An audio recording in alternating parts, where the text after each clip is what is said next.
How strange. This sword seems to be vibrating of its own accord. It's a very faint vibration, but it's getting stronger as I get closer to the statue of the Seven. Does this sword have some connection to the statue? But all it does is vibrate, even when I touch it. That place I got this sword from was definitely out of the ordinary. Maybe I should try channeling the power of cryo?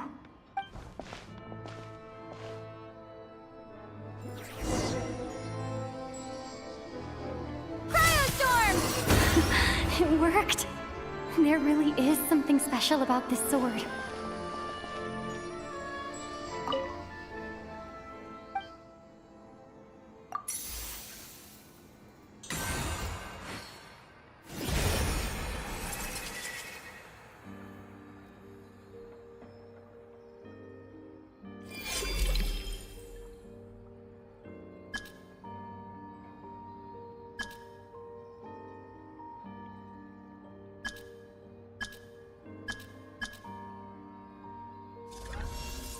I don't really understand what just happened, but I'm pretty sure this sword just got a little more powerful. I'll have to try the same thing again when I come across another statue of the Seven. In the meantime, I'd better go find Alosha.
Just in.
Fancy a drink?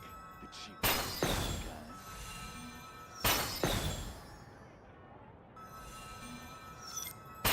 Stop. Just in.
edible?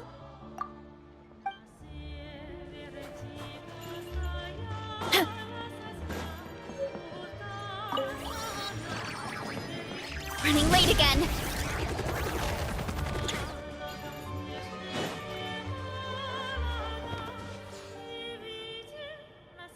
Hello there. How can I help? Ah, sure thing. Give me a second. I'll go fetch them for you.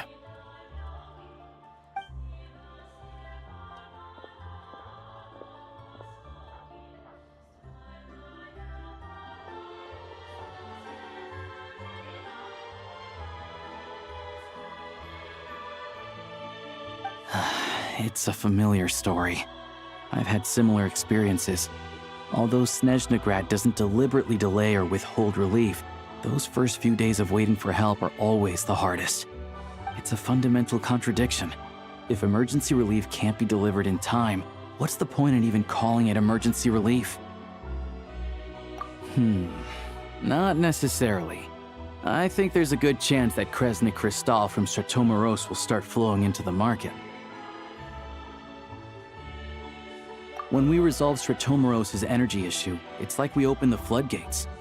A huge backlog of crystal is now available to the townspeople. There's no way they can use it up at once. A lot of them will probably stockpile it and slowly work their way through. Probably a good idea, since energy prices are only going to keep rising. But there will always be people who urgently need Mora. Exactly. At the current prices, selling crystal is an easy way for an ordinary person to make a fortune. Hey boss, how much do I have left in my account? 1 second. Let me check. So, you're planning on buying the crystal out of your own pocket? Yeah. I don't know if I have enough, so I'll chip in a little extra and buy as much as I can afford. No, it's fine. You're new to Snezhnaya, and you have your own living expenses to worry about. Besides, you're already providing the train. Here's your Mora. See what you can find at the market. But I doubt there'll be much crystal left. Yeah, well, can't hurt to take a look.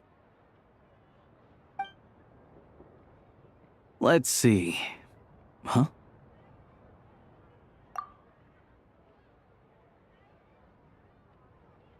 Oh, Alosha, and... Hello? I didn't realize you two knew each other. Yeah, I take on some odd jobs in the city to supplement my hunting income. Sometimes I work as a cleaner or prop hand at the theater where Odette is one of the big stars, so I've met her a few times. When the weather's as bad as this, it's better for a hunter to adapt than to keep looking for game. Yes, and we sometimes need extra help.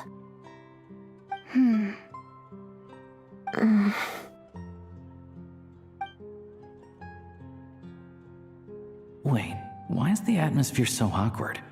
I thought things went pretty smoothly in Sviatla Lydovka. So, what brings you here, Miss Odette?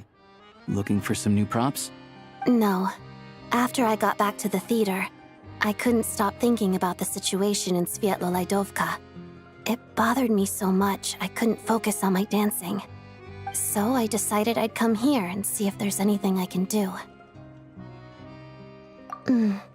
You too, I presume. I suppose that's why you're here. I didn't feel comfortable expressing my true opinions in front of the Harbingers. Not least because ordinary Fatui like me don't even know what Project Stuja is all about. Without knowing the full picture, I can't make sense of it. And at some point, if things aren't making sense to me, I can't just keep going along with it. So many people feel the same way. They wish they could do something, but all kinds of reservations hold them back. Explains why groups like the Rokot are springing up to fill the gap. Yes. Well, that's one option. But there are risks to consider with organizations like that. The Fatui does not encourage their activities. Right, because things can get out of hand, and it's hard to hold the right people accountable when they do. I've heard about a few cases like that. Sandrone said Odette was on track to inherit the title of the Fair Lady. If so, she'll be able to find out what Project Stuja is really about. Still, it's probably a little soon to ask her about that. There may be more to the story. What's on your mind? I think we can both agree that no matter which side you're on, it can't stop you from doing the right thing. Where there's a will, there's a way. I know what Rosaline did while she was abroad. You made the right decision, so no hard feelings. So, what's your plan? Oh, we were gonna buy some Cristal. I heard there's some on the market right now. Funny. I had the same idea. In that case, let me pay. I can claim it back as mission expenses. The real issue here is that government relief is behind schedule. Surely it makes more sense for the state to cover these costs than for us to pay out of our own pockets. True. It's a huge expense after all.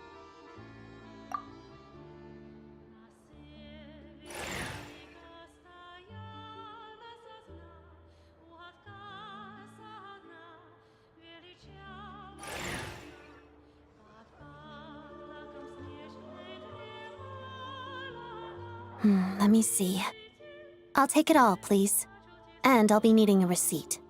Right. Choose mission budget under the expense category, but be sure to specify emergency rescue operation in the description. Otherwise, the normal reimbursement limit will apply. Let's book this train. Regulations say that if we need to transport Kresnik Cristal during Project Stuja, extra carriages can be added 1 hour before departure.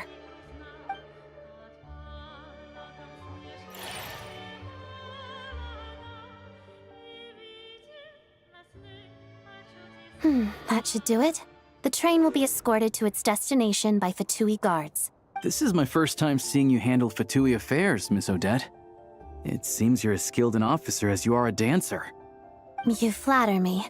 It's only because I've been doing both my whole life.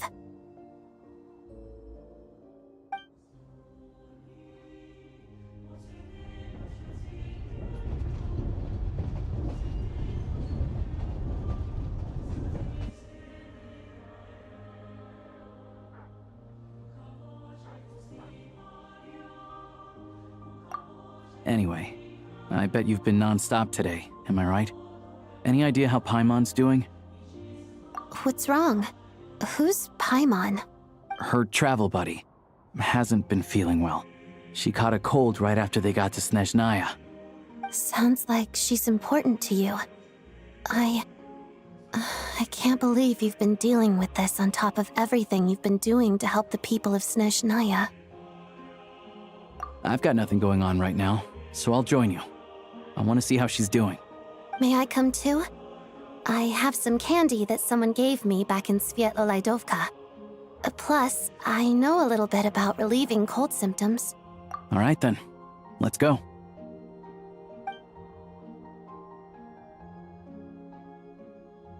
I still don't know what the deal is between these two, but at least the tension seems to have vanished. A good sign, hopefully.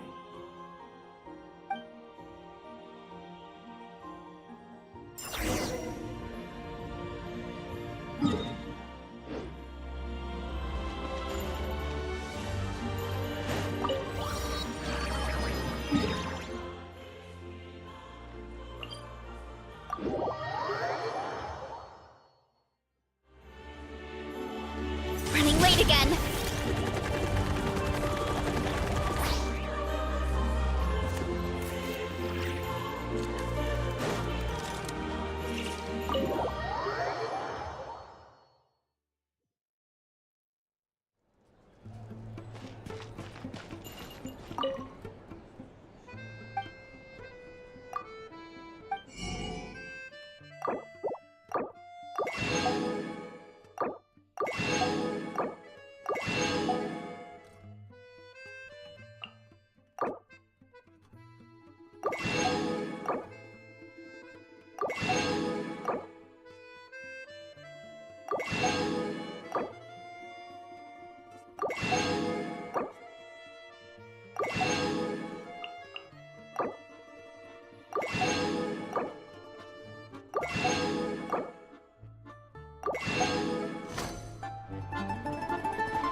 Come, enough. Hello. Sorry, but there's a sick person recovering in this room. What happened? Oh, please, excuse me. Are you the Traveler? Could I take a quick look at your Adventurer Handbook? Master Child said I should verify your identity.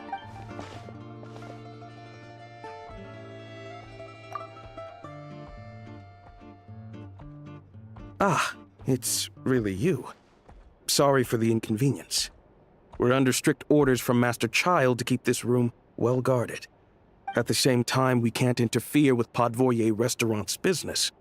That would only seem all the more suspicious and draw unwanted attention to this room. Besides myself, a few of my colleagues are stationed in and around the restaurant, in plain clothes, of course. Rest assured, you're in safe hands. I didn't expect such a high standard of protection. Well, Master Child handpicked us for this special assignment. We're not about to let anything go wrong. Anyway, I won't keep you any longer. Please, head inside.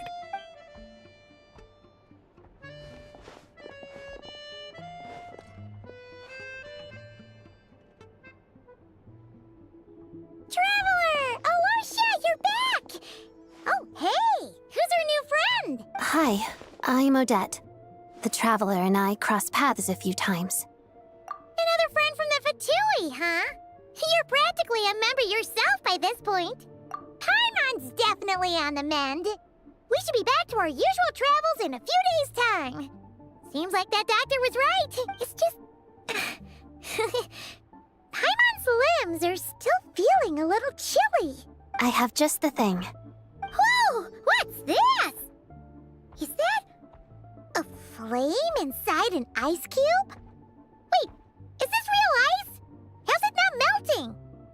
And how does the fire keep on burning? All keen observations. You're right.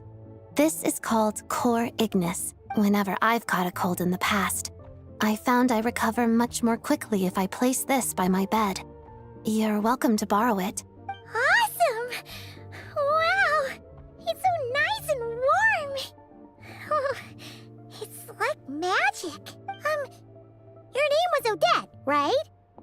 How did you two meet again? Looks like she's in pretty good spirits. That's a relief. Any progress with your investigation yet?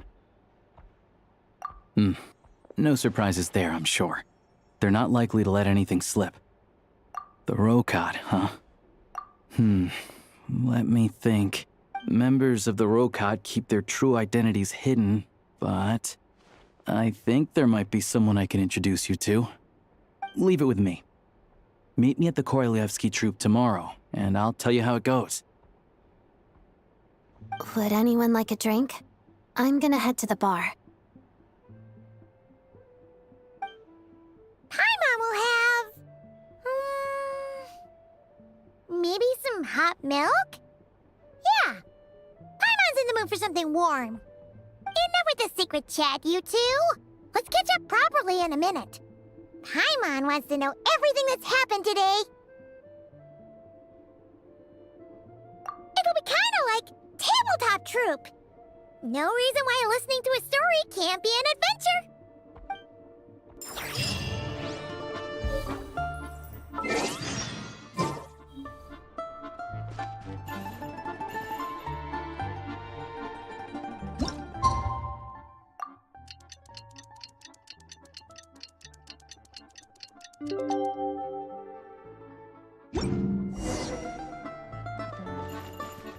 The boss is gonna give Paimon a copy of the latest newspaper to read. That should keep Paimon entertained.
Ah, you made it. I've got some tickets, and I managed to set something up with the Rokot. It'll have to wait until after the show, though. Happy to stay and watch? I doubt you've seen the Korolyevsky troupe on stage before.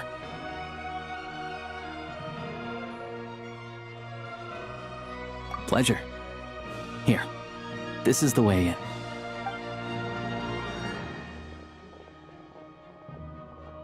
Please present yourself for a routine inspection in accordance with theater regulations. Thank you.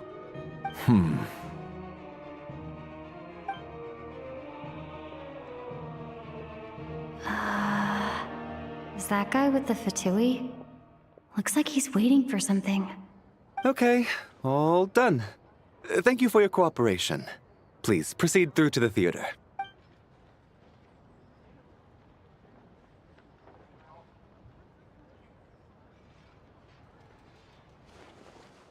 What's up? Everything okay? Snezhnaya's business and political leaders are always passing through here, so it makes sense that security's tight. Still, it's a little unusual to see the Fatui's Armory Palace guard here. You saw him, right? The guy right at the back. Strong, silent type. His name's Valeri. He's part of the Special Assignments Battalion, but I only ever see him here for one thing: to look for a guy named Mitya.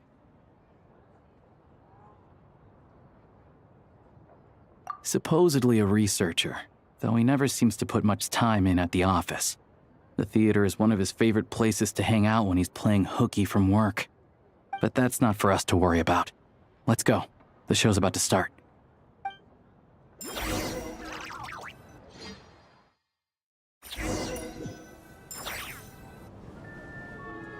What do you think? Pretty impressive, huh?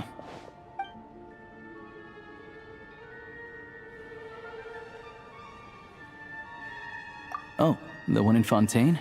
I hear it's iconic. Never seen it for myself, though. Here we are, just in time. Sorry, coming through. If you're gonna show up late, keep your mouth shut. What's his problem? Whatever. No point arguing with people like that. Look, there she is. That's who I'm introducing you to later. She's the lead singer of the troupe, Vodyanitsa.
This leads directly to the green room.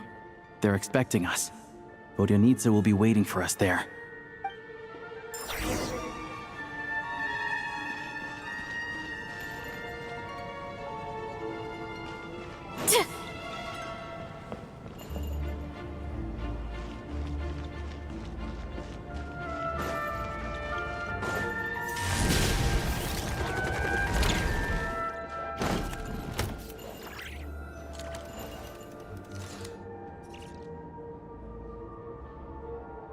Hey there. Excuse me. Can you believe it? I am so mad right now.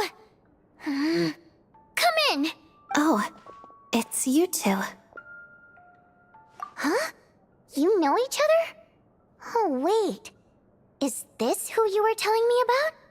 The one you met yesterday and couldn't stop thinking about? I never said that. Yes, you did. Why are you denying it? It was right before I went on that rant about the moody factory owner. Oh, I remember it so clearly. Might I ask what brings you two here? Oh, I just brought her here to see the show. And when it finished, she was full of praise for Vodyanitsa's performance. So I thought I'd try my luck, see if we could get the chance to chat for a bit. Maybe get an autograph? You work here. You of all people ought to know that's against the rules. It's not what the green room is there for. Oh, what's the big deal? Come on, don't be shy. I can give you an autograph. You can take a picture too if you want. Do as you please. I finished all my shows for the day. I'll leave you to chat.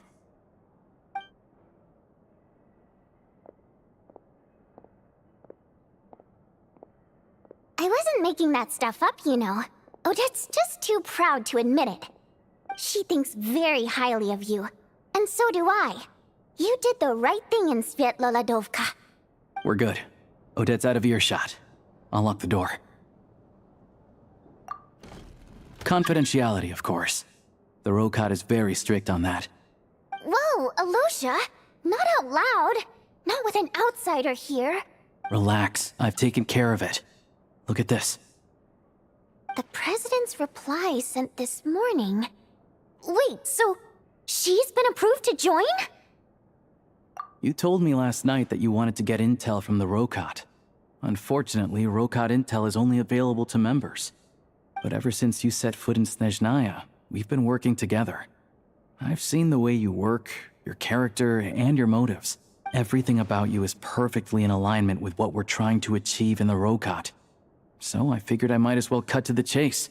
I wrote a letter to the President explaining your situation, including just the right amount of detail. His approval came very quickly. Of course, it's still your decision whether you want to join or not. We'll respect your choice. Well, assuming Odette was telling the truth and she didn't misjudge you, I guess we don't need to worry about you blowing our cover. Still, you gave me a real fright. I didn't know that's why you came looking for me. So, that stuff you said about admiring my performance, was that just because Odette was here? Did you act... Now you're talking. That's what I like to hear. Anyway, let me give you a quick rundown of how things work. Like I said, the Rokat is a covert organization, and we hide our identities. Members typically don't meet in person or even know each other's identities. This helps us maintain a high level of independence and secrecy. Because of this, members are basically free to decide their methods without constraints, so long as the outcome of any activity doesn't violate the organization's principles. After all, we don't have any ostensible contact with each other. This way, if anything goes wrong, no one else will be implicated. Beyond the freedom to choose how you operate, it's also your choice whether to act at all. We have plenty of members who have yet to take any action. In short, joining the Rokat in and of itself won't place any restrictions on your activity in Snezhnaya. There's a code of conduct you can read if it interests you. But basically, as long as you don't plan on using your anonymity to go around doing evil, you'll be fine. I tried reading it 5 or 6 times. Never made it all the way through. Even the most lackluster script makes for more interesting reading. Great. Then I'll go grab an official application form. Be right back.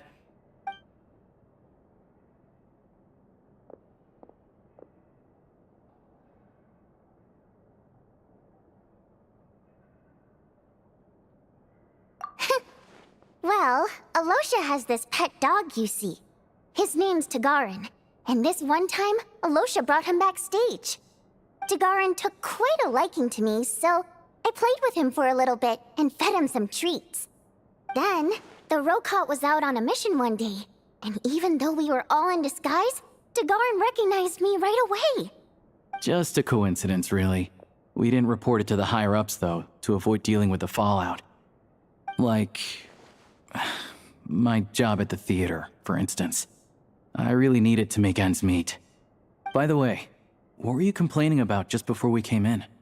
Did everything go okay with Chuganov? Everything did not go okay. That That's why I was so mad. I tried to make some small talk with him before I went on stage to fish for intel about the Iskra manufacturing plant. But he wouldn't take the bait. No matter what I said, he kept dodging the question. And then he started complaining. He said he didn't appreciate his second-rate seat in the stalls because he usually gets a private box. I mean, what did he expect? Everyone knows that if you want a box seat, you buy a ticket well in advance. But instead, he sends me a letter the day before the show when we're practically sold out. I had to juggle things around just to get him a half-decent seat, hoping he would appreciate the gesture enough to share some information. But nope, he didn't give me anything. Yeah, meeting Chuganov in person has definitely been a disappointing experience. Oh, you probably don't know who we're talking about, do you? Chuganov was that older guy you were sitting next to today. To the citizenry, he's a family man and a kind boss. But our interactions with him tell a very different story. It's one thing to ask for a favor, but he acts like it's his right. He always expects special treatment. Take the ticket situation, for instance. I've actually gotten him a private box in the past. But not only was he not even grateful, now he's acting like I've sold him short this time. Not to mention that he's never paid for a single one of his tickets. And another thing, if he's such a big family man, why doesn't he bring his wife and daughter to see the show once in a while? I've never seen them here, not even once. Calm down, Vodyanitsa. If you won't do it the easy way, we'll have to try the hard way. But first things first. Here's your application form. Go ahead and fill it out.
Looks like I'll need to make a few little tweaks here and there. But other than that, you're good to go. We'll hold on to this for you. All right. Now that we're officially Rokat comrades, I can tell you. Chuganov is the target of our current operation. Recently, we've done some recon work at the Iskra manufacturing plant, which pretty much confirmed that their energy consumption is way beyond the legal limit. All we need now is some direct evidence to present to the Vetcha, so we can demand that they shut the plant down. That way, the Kresny Crystal can be allocated to where it's needed most. I was hoping he might let slip during one of our chats, but he's too tight-lipped. We'll have to find another way. I'm meeting another regular theater-goer tonight, Mitya.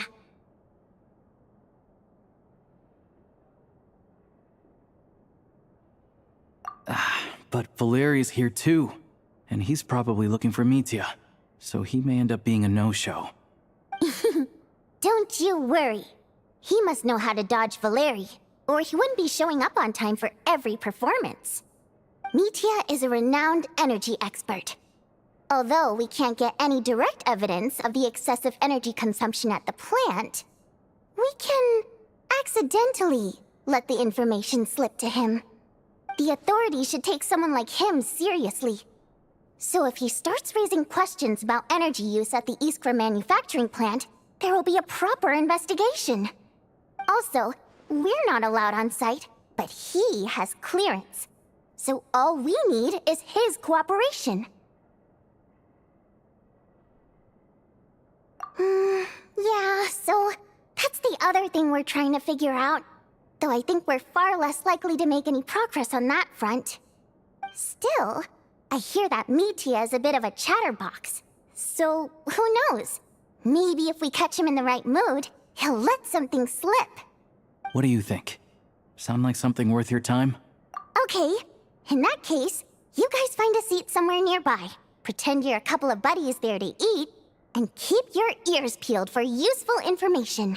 He's a huge fan, so I doubt he'll have his guard up around me. But you two need to be convincing. If he suspects anything at all, he might stop talking. Sure. Don't worry. We'll make a believable pair of buddies.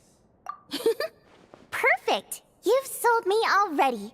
Now, help me tidy this room up a bit before we head out. Okay. What needs tidying? Everything!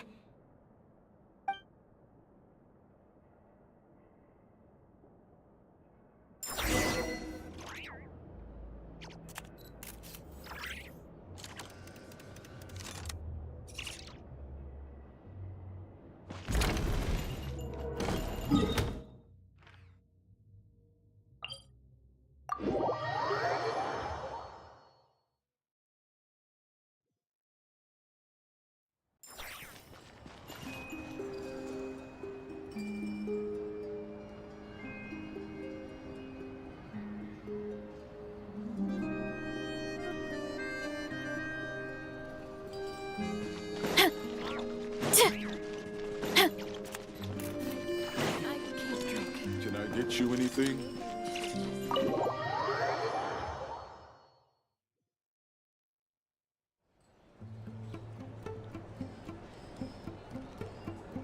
We come here often, so we shouldn't stand out. Let's sit here. Now, it's up to Vodyanitsa. Let's see how the conversation goes.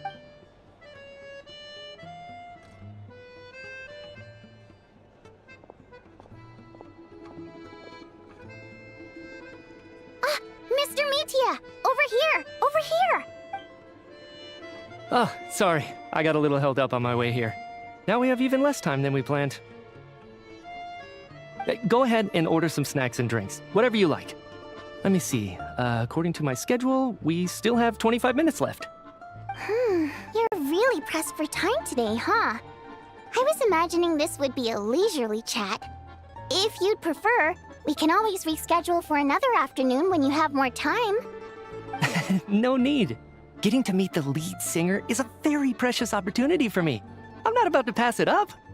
I've already had to decline your invitation several times because our schedules rarely align. If I don't grab this chance while it's here, who knows when the next one will come around? Well, it's very kind of you to make time just for me. I'm not too sure, to be honest. But Snezhnaya's full of weird and wonderful things like that, so people tend not to bat an eye. I'm sure the same will go for the Eye of Grey and Paimon. The reason I invited you out for tea and a chat today was to get some feedback from a true fan of the theater. Well, I genuinely have nothing bad to say. No matter how many times I hear you sing, it never gets old. It always seems fresh and new somehow. Maybe it's because the more times I listen, the more details I notice. Or maybe you simply improve with every performance, delivering it better each time. Thank you! I'm delighted to hear that. Could you give me any specific examples? Oh, yeah. The piece you sang today, for example. Beneath the Frozen River? Hey, what's with you? I'm just praising a good performance. I always used to find that such a bleak and lonely song. But the more you listen, the more you realize that it's not as cold and nihilistic as it appears. When you really dig down into it, there's a certain level where you're surprised by the emergence of hope. Wow, I'm impressed. I didn't expect you to pick up on that. Actually, I only tried out that angle after talking with a composer. Still, Beneath the Frozen River wasn't on today's program. Oh, really? But it's a classic. You sing it every time. Almost every time. Oh, well then, let me say a few words about that other all-time classic, Flying in the Wind from the Mountain Sparrow. I didn't sing that one today either. My voice wasn't quite up to it, so I switched it out at the last minute. Oh, but, Sorry, Mr. Mitya, but you were at the theater today, yes? Of course I was. Remember? I said hello to all the troupe members before the show started. You, Odette, and the others. So, what did Odette sing today? Elegy of the Snow-Winged Goose, of course. Correct. I see. I see. You find my singing boring, don't you? That's why you don't remember a single song. Looks like I'll need to cut a few from the program next time. No, that's not it. I swear. All right. I'll be straight with you. I'm sorry. My mind was wandering as you took the stage today.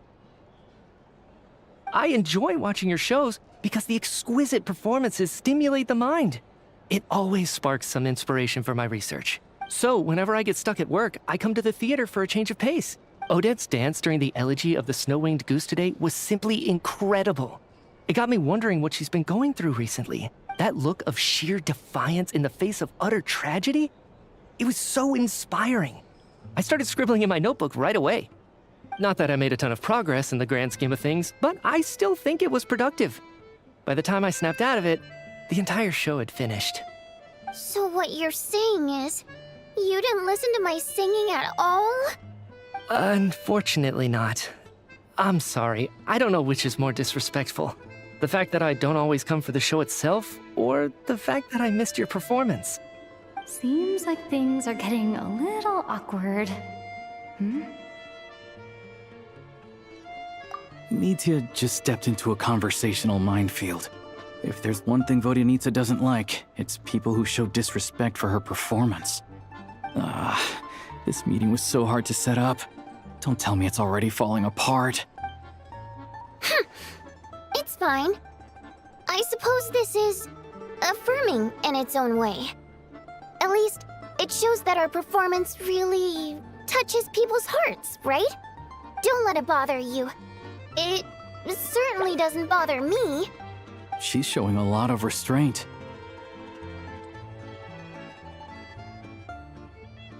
Well, I'll be sure to let Odette know how much you adored her performance. Please don't say that. I always love your performances too. It's just that inspiration struck at the wrong time today. I'm usually all ears. I know, I can tell. That's why I value your opinion. I'm sure some people can't stand it when others praise their coworkers right to their face, but not me. No, sir. Fair enough. I still feel kind of bad, though. But you know what I really can't stand? People who only show up to the theater to pretend that they're cultured. Makes me sick to my stomach. Oh, yeah, 100%. There are too many of those people around. By the time they're walking out the door, they've forgotten all about the show. What's wrong? You look furious. I don't know if you've heard about the boss of the Eastborough manufacturing plant. He isn't even a theater investor, but he always demands the same privileges as actual investors. Box tickets only, premium drinks, even the right to request specific songs. Well played, Vodyanitsa. Seems like she's harnessing her rage to steer the conversation back on track. Now that you mention it, I've interacted with that guy before. I gotta say, everyone holds him up as an example of a benevolent businessman, but I don't know. I don't see it. Yeah, he couldn't care less about what's happening on stage. He's just there to flaunt his social status. I hate that I have to prepare programs for guys like that. What's the big deal with that factory he runs anyway? I asked around a bit and heard some pretty shocking stories. Sounds like he's just another greedy capitalist. Oh, really? Yep, The things people are saying are pretty damning. Low wages, insanely long working hours, equipment running around the clock. And as if that's not bad enough, he also strictly forbids his employees from giving any kind of interview. Project Stuja has now been extended so many times, we're at the point where crystal rations for the common folk are barely enough to survive on. Yet he even wants to get his greedy hands on them just to boost his own profits. If the rumors are true, he's in serious violation of the law. Interesting. So you've heard about it too. What? So it's really true? Who knows? I've only heard the same rumors you have. But there's no smoke without fire. The Rooster's been coming down on us hard lately, demanding that we track and trace every single batch of Crystal. My coworkers in the Department of Energy have been tearing their hair out over it. The Rooster? I didn't realize he cared that much. Yeah. Even though there are no restrictions on Crystal trading, the poor will wind up freezing to death if we let the rich buy as much as they want. That's clearly unfair. Looks like we'll need to arrange an investigation into the Iskra manufacturing plant as soon as possible. I never knew you kept up with current affairs beyond the theater, Miss Vodyanica. You really have a heart for the common person. Most Fae in your position have long been indifferent to the plight of humans. Well, those of us who choose to live in human cities are naturally going to pay attention to any significant upheaval. Isn't the Rooster a Fae himself? I'm just surprised to learn that even someone with as much experience as him is getting so stressed out over Project Stuja. What is the end goal of this project anyway? This is it. We're finally going there. I'm sure Mitya can sense on some level that she's fishing for information. But since their conversation is so relaxed, he might just let something slip. It's stressing me out too. If I'd only made better progress with my research, things wouldn't have dragged on this long. Oh, so your work is related to Project Stuja? That's right. The Armory Palace needs a brand new energy source. Not the power of the Light Realm and not elemental energy. Right now, the only thing that meets the requirements is the power contained within stellar linchpins. But harnessing that power is costly. Each step of the process requires enormous amounts of Kresnik crystal, from extraction to quantification to attempts at conversion. Progress has been painfully slow, and the team is getting burned out as time goes by. Sometimes, I see people staring into space as if in a trance. Could it be that this new energy source has side effects? No, it doesn't affect us, because the energy is used for... Okay, I got it. Stop choking me. Sorry, I can't talk about that. I think we're all just exhausted. We've been working ourselves to the bone for so long with so little progress to show for it. It's no wonder people are struggling to stay motivated. Seems like I owe you an apology. I shouldn't have gotten so mad at you for not paying attention during the show. Don't worry about it. I count myself lucky, to be honest. I don't envy the people who work closely with the Tsaritsa herself. I'd much rather be in my current position. At least I don't have to shoulder any major responsibilities. So they're trying to develop a completely new kind of energy. Yeah, censored by a scarf. Who would have thought? Oh, dear. It looks like my time is up. I'm afraid I have to leave. I'm so sorry. We ended up barely talking about the theater. That's okay. It was a pleasure chatting with you, really. Let's make up for it next time. Yeah, hopefully once the work pressure eases up a little, I'll be able to focus more on the performance, and then we'll have more to discuss. We touched on some confidential issues today. I'd be grateful if you could keep it between us. That could have gone worse. Nice job. Why was Mitya in such a hurry to leave, though? Sorry, routine inspection.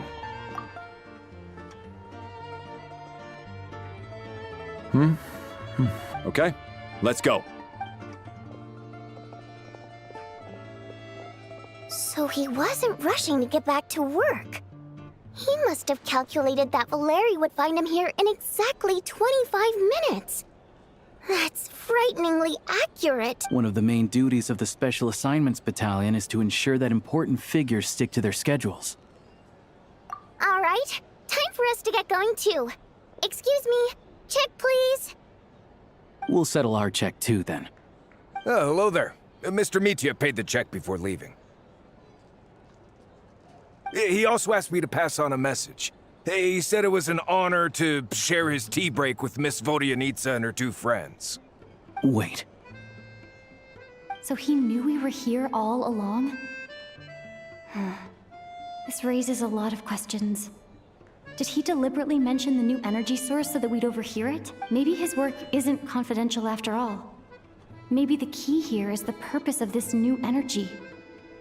I guess that's the next thing to look into. Vodyanitsa and Alosha have both left. Time to head back and call it a day.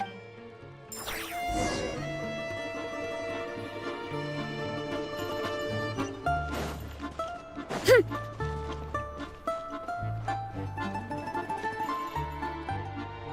back! Here pretty early today. Paimon was just gonna mention that. After she woke up today, Paimon felt like her temperature was completely back to normal. But her strength still hasn't returned. Still, there's some good news. Paimon thinks she might have figured out the source of the problem. It's like there's some kind of mysterious power affecting Paimon. Paimon's never felt this way before during any of her travels. She only started feeling this way since we arrived in Snezhnaya. That's right. The Armory Palace needs a brand new energy source. Could that have something to do with this? What is it? You're making that face again. You know, the one you get whenever you have a light bulb moment? So, they're trying to develop a new energy source here? And you think that might be why Paimon's feeling unwell? Well, Mitya denied that the energy they're researching has any side effects. Although, he did say that people working on the project have been having issues with their concentration and short-term memory.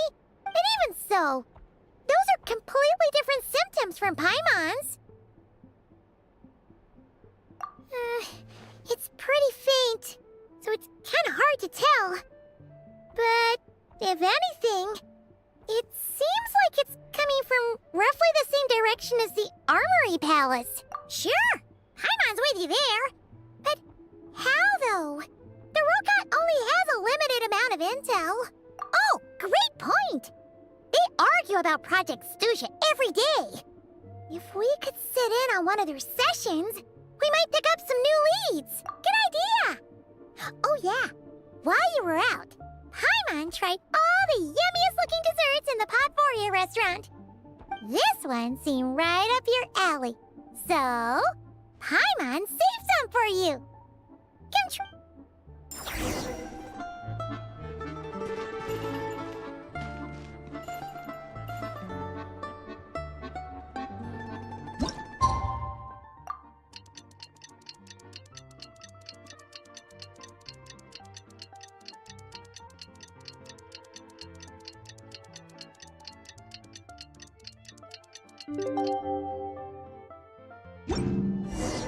Alosha replied.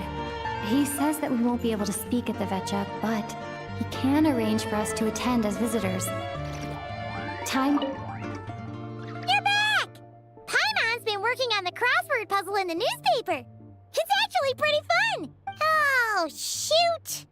Paimon forgot the next word. Oh, she had it a moment ago. Think, Paimon, think.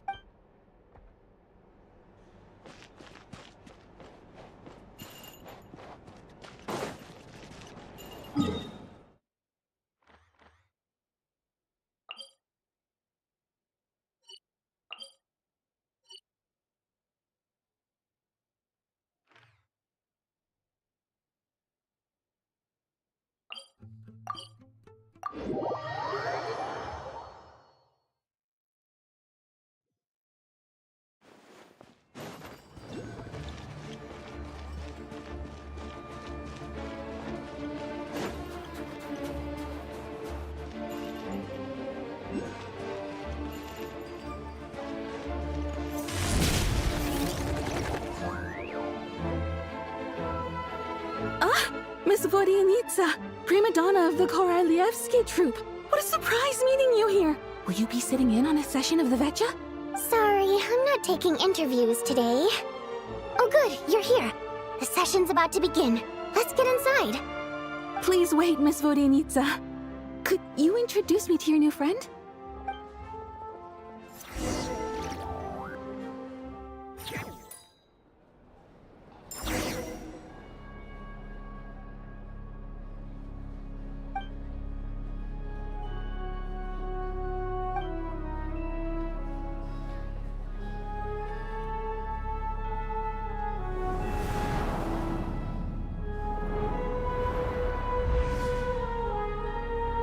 In summary, the energy management commitments made for the outgoing period have been delivered upon. Furthermore, both the production and consumption of Kresnik Crystal show clear signs of stabilizing. The relevant agencies have assessed the present circumstances and determined that the status quo can be sustained until the next period. For detailed statistics, I would refer you to the industry reports that have been distributed to all persons present. It should also be noted that while the recent blizzards have led to a significant increase in people's energy expenses, this is strictly a short-term phenomenon associated with a remotely located monster. Her Majesty the Tsaritsa is giving her full attention to this matter. We should have every confidence that it will be dealt with swiftly and conclusively.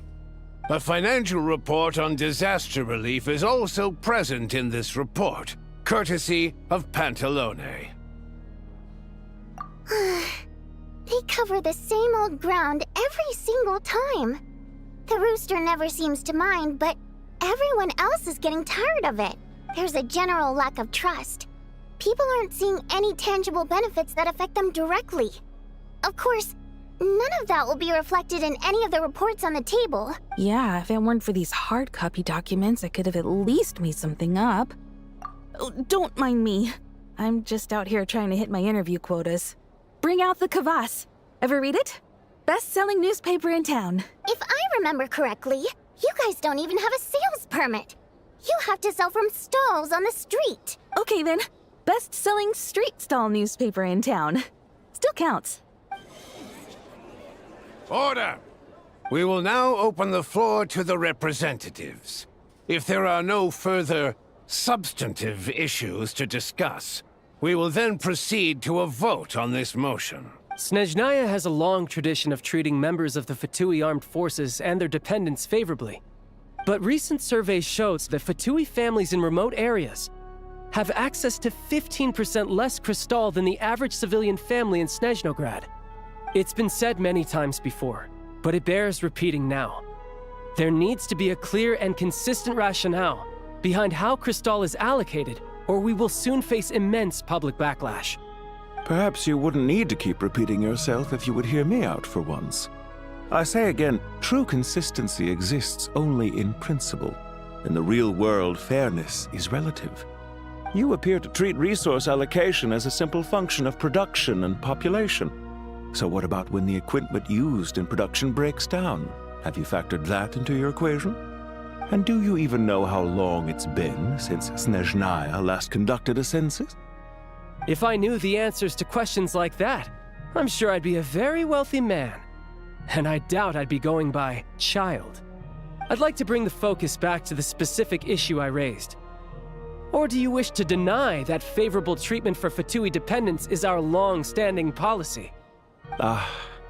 It's easy to be a critic when there's no accountability. That seems to be a running theme in the anti-Project Stuja cohort. Defeat the ringleader and all other problems will magically resolve themselves.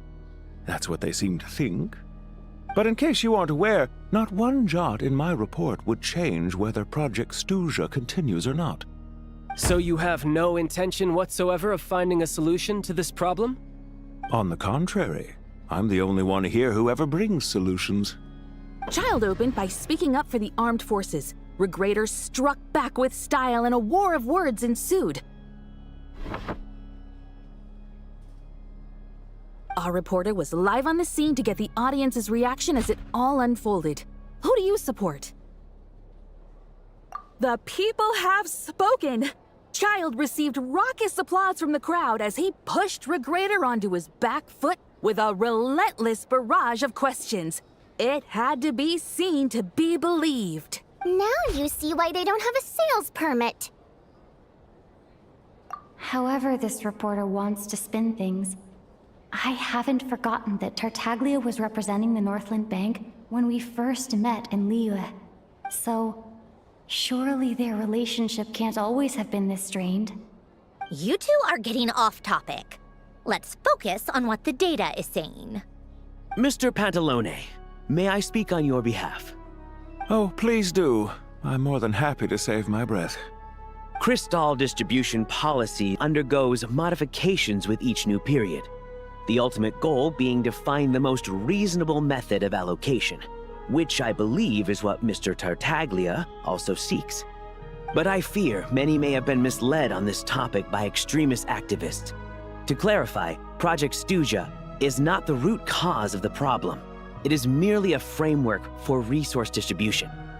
The most recent reports all point to Snezhnaya's resilience and adaptability during this period of fine-tuning, and give clear indications that a distribution framework is improving with each iteration.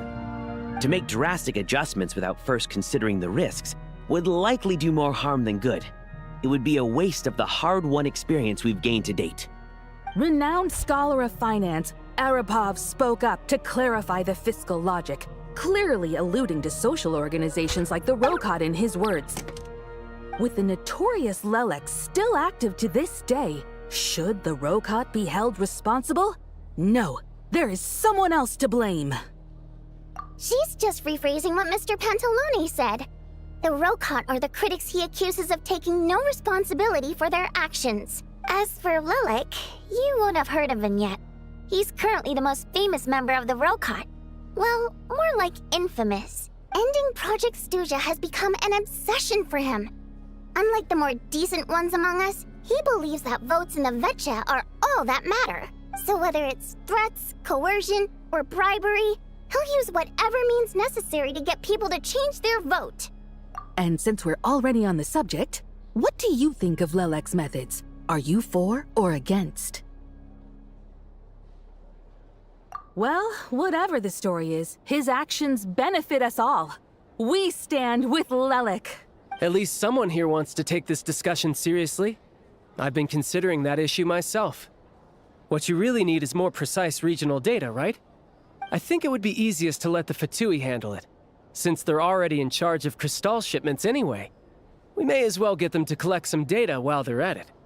Whatever you need, you can ask the Fatui to look into it for you. In terms of supervision, I think the Druzhna would be a good fit.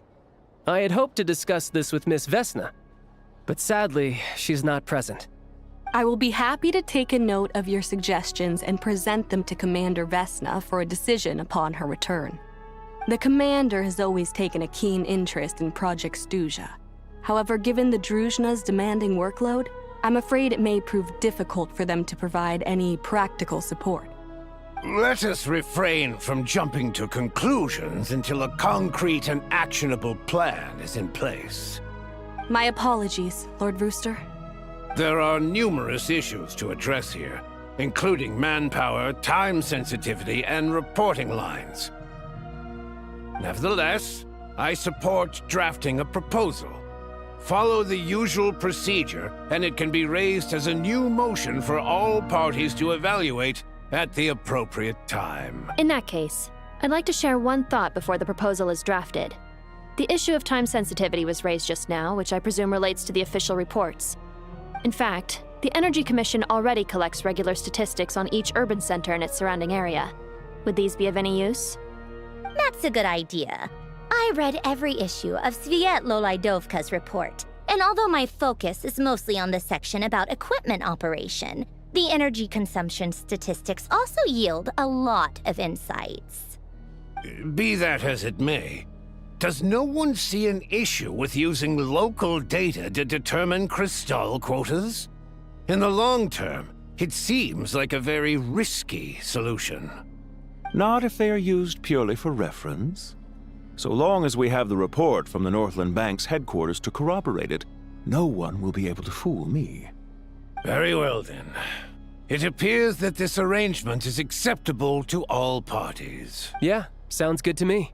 The members reached a provisional consensus on the issue of improving treatment for Fatui soldiers.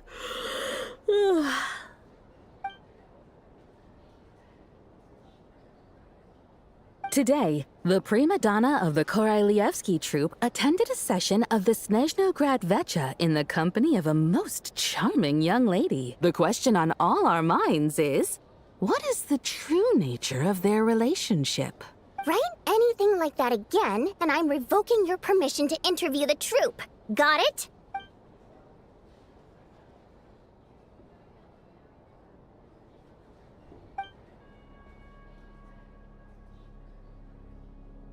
Now then, if there are no further contributions from those present, we shall proceed to the final vote. Hey, check it out! What made him vote against? Why now?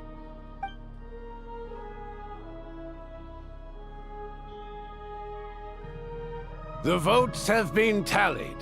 Those in favor of continuing Project Stuja total 61%, securing a clear majority.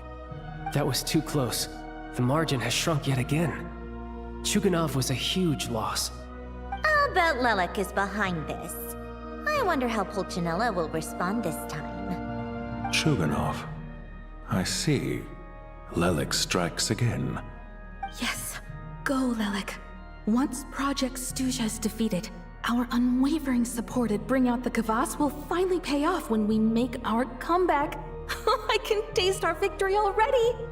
In accordance with the result of this vote, Project Stuja will remain in effect until the next Vecha period.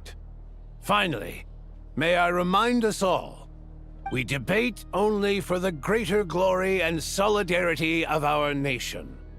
May the aurora shine ever on, and the tundra always stand firm. The session is concluded.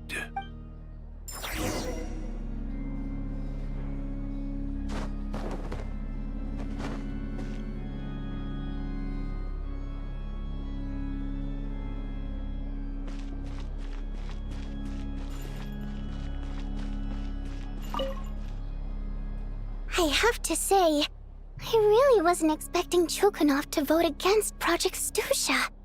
Well, in principle, Snezhnaya's business and political elites ought to be the ones least likely to oppose it. As we heard, Project Stuja is basically just a resource distribution framework that requires everyone to cut back during the winter. But even if the policy got cancelled, the Tsaritsa's energy needs wouldn't suddenly go down. The extra demand from the public would have to be filled from somewhere. So logically, the factories would have to take the hit. I got a letter from Mr. Mitya just before today's session. He said he's confirmed that there are issues around overtime and excessive energy consumption at the Iskra manufacturing plant. In a situation like this, once the Rooster receives the report, he'll order the factory to halt production and submit to an investigation before issuing a penalty. But that's a week-long process, and thus didn't make it onto the Vecha agenda this time. I don't think he suspects anything so far.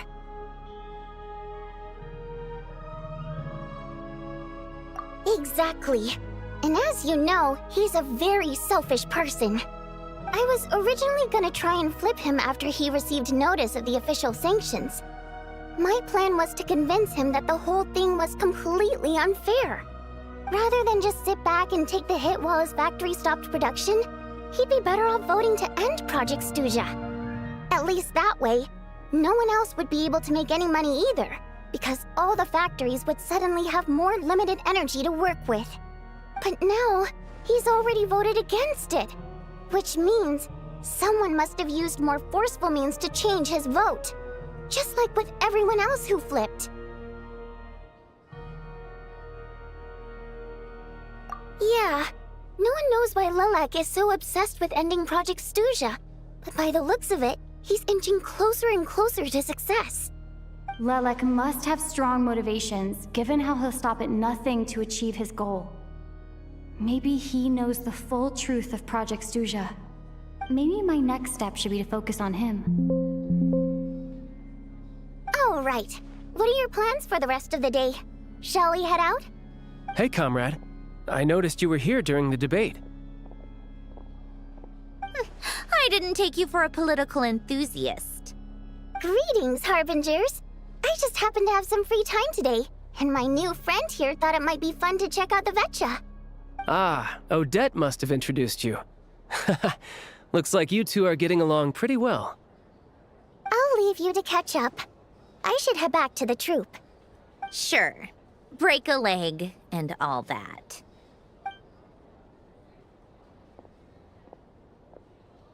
Thought it might be fun to check out the Vetcha, did you?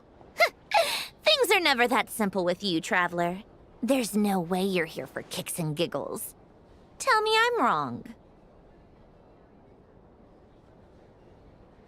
Oh, yeah.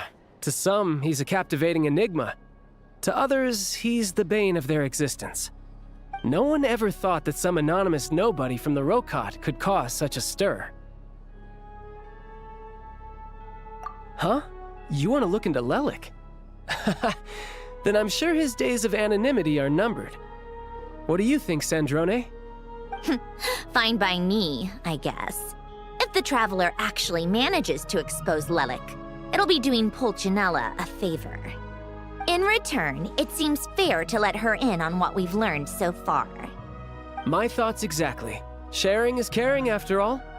Head back to Glupov and grab the files on Lelek. It's easier to just pull the records than go through the rigmarole of getting the Traveler a visitor's permit. As you command, child, sir. In that case, since we're going to be waiting anyway, I'll have someone brew a pot of black tea.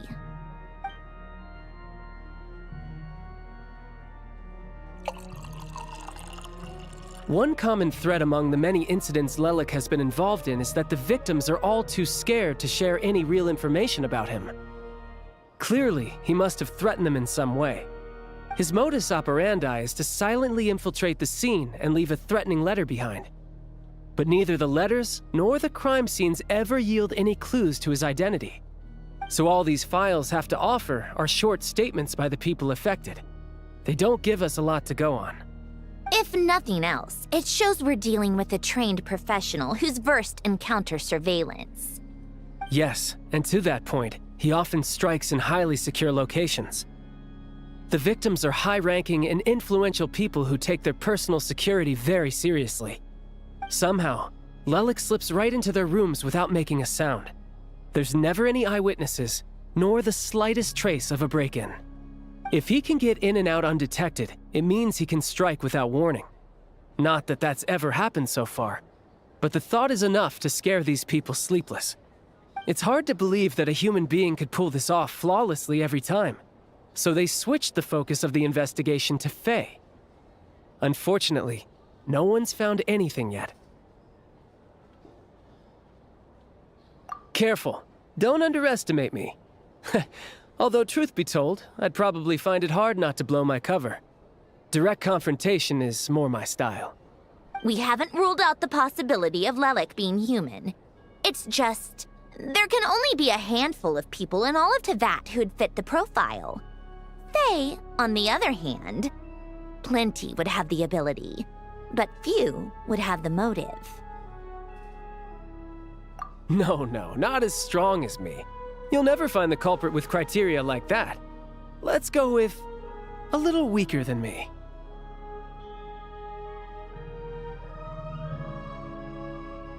There's no denying that Master is strong, but meticulous. We can only hope. She's just trying to find a reference point.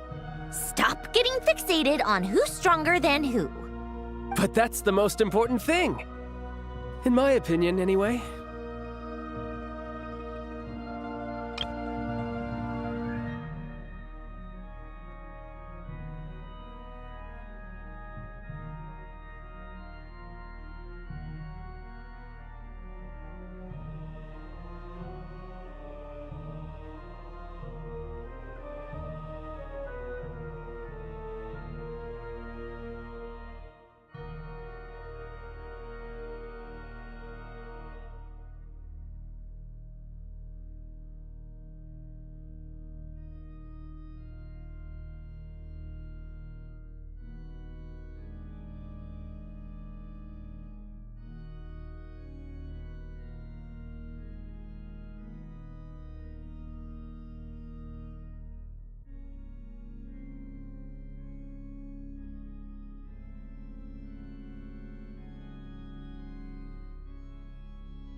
Odette. Yeah, that seems about right. Her skills are solid, and she's always calm under pressure. Except she's Fatui, so the likelihood of her working against us is pretty low. But yeah, much more accurate than your previous example, at least. No, wait a moment. Maybe we should interrogate that assumption. What do you mean? Which assumption? Her Fatui identity doesn't necessarily exonerate her. And when you think about it, the Rokot would be precisely what she needs to conceal her identity. Plus, she wouldn't need to be such a pro at covering her tracks. She'd already know where the Fatui will be and when, so she could choose the perfect time to act. Oh, yikes. I was just thinking out loud. Why is this starting to sound like such a convincing theory? Still, what reason could Odette possibly have for trying to call off Project Stuja? Arlecchino would be the best person to ask. She knows Odette best. Unfortunately, she isn't back yet. Rosaline used to open up to her in private about her struggles with Odette. As I'm sure you can imagine, Arlecchino is quite a lot better with children than Rosaline was. She gave her some tips on how to handle the situation, and Rosaline managed to reach a settlement with Odette before leaving. So I suppose there were at least no lifelong regrets left behind. Beyond that, I don't know the details about that side of things. But I do know that Odette definitely has a motive to hold a grudge against Project Stuja. The reason being, her father passed away during the early stages of the project. That was back before it had been named Project Stuja, when things were still being worked out. But in essence, it's remained the same ever since. Huh. The more you know. Rosaline was always so self-centered. I never understood why she started paying so much attention to Odette.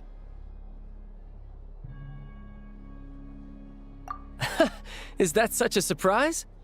If you cast your mind back, you may remember that Rosaline and I weren't exactly close. We had tea together a few times, but that was about it.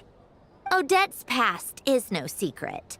Her father was a fatus and her mother was a very famous ballerina. On the surface, it looks like she followed right in her parents' footsteps. But the truth is quite a different story. After her father passed away on a mission, her mother was overcome with grief. She broke her leg during a performance and could never dance again.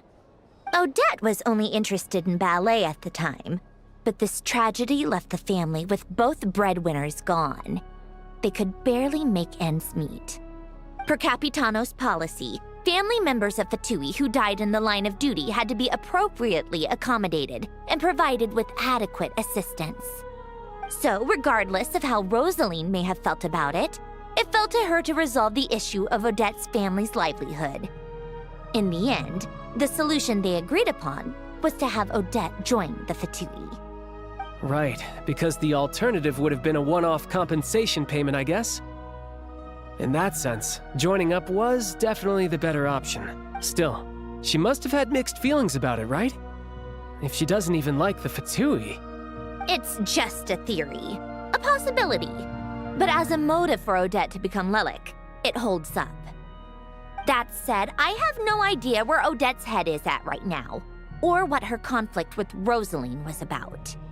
Plenty of people were on bad terms with Rosaline. I have no intention of trying to figure it all out.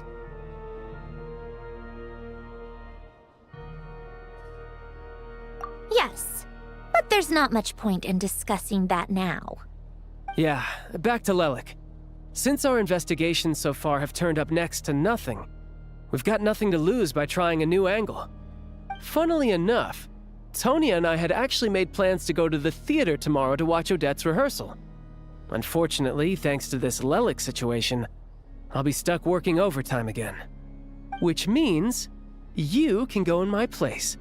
No point wasting the ticket, plus... Spirit Seeker. Quite the classic ballet.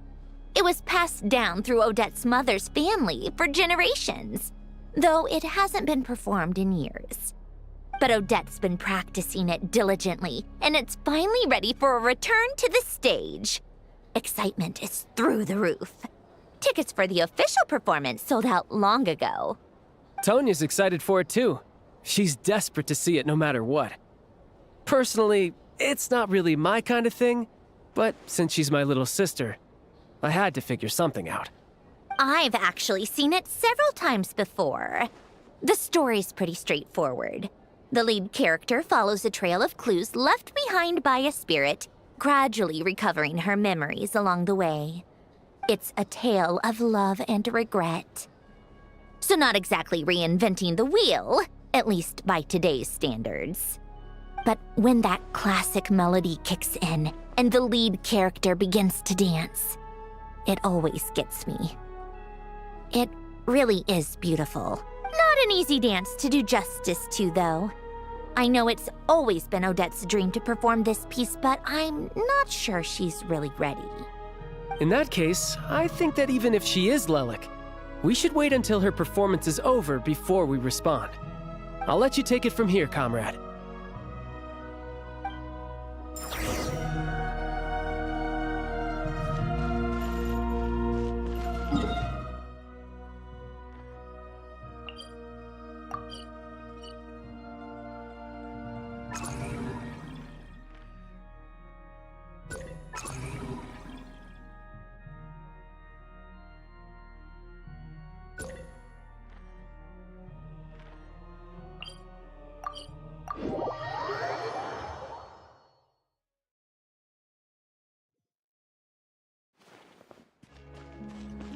Ad Astra.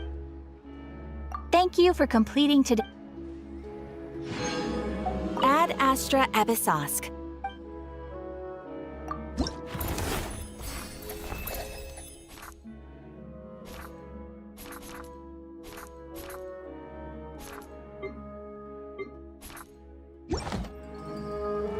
Ad Astra.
All geared up.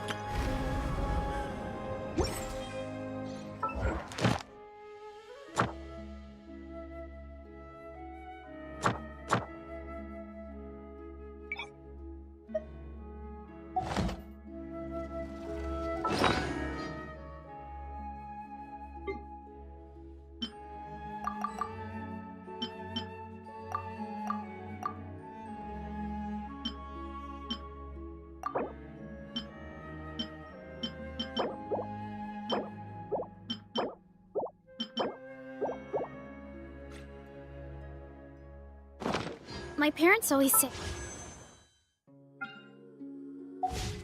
no matter how busy life gets, you should always sit down and enjoy a proper meal when you get hungry. What I like to do is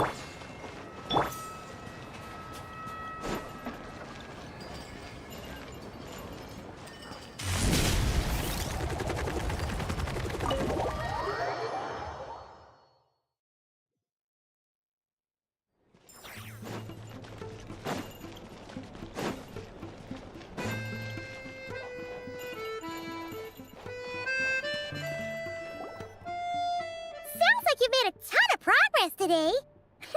It's good that everything's going so smoothly. Next step is to head back to the theater and get a clear answer from Odette. Either way, Paimon doesn't get the sense that she's a bad person. Sure, she might have done some pretty extreme things, but Paimon bet she has her reasons. Maybe this is going too far, but like, with everything she's managed to do so far, wouldn't it make more sense in theory to be even more, you know, heavy-handed? Why leave a letter when she could, well, we know there are plenty of other ways to keep people in line, right? The point is, she could have gone further, but she didn't. So, if it is her, she's got some principles at least. Yeah! Well, all you can do is follow the facts wherever they lead. No change, really. But that thing Paimon told you about yesterday? Paimon feels like she can sense it more clearly now. Hearing you talk about your day makes Paimon itch for an adventure. If only she could be there with you so we could experience it all together.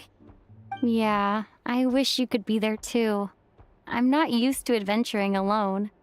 But don't worry, we'll get to the bottom of this. Guess it's just one of those things. Never mind. Paimon will behave herself and keep resting.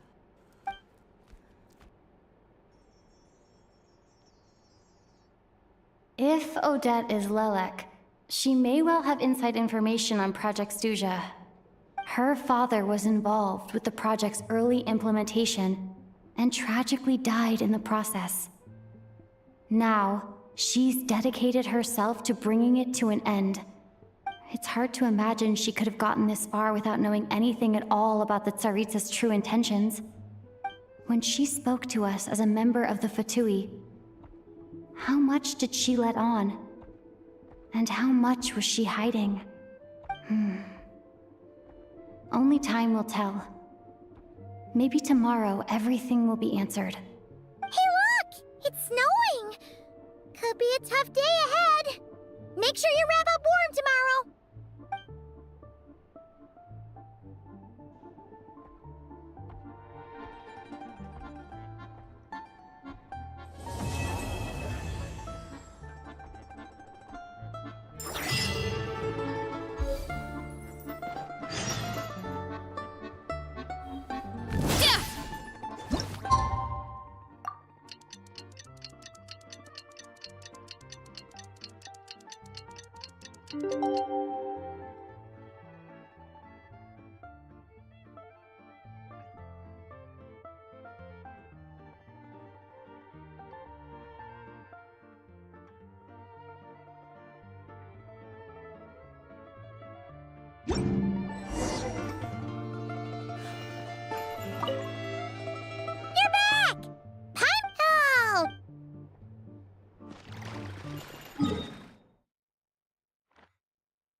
Ooh, it sure is cold today.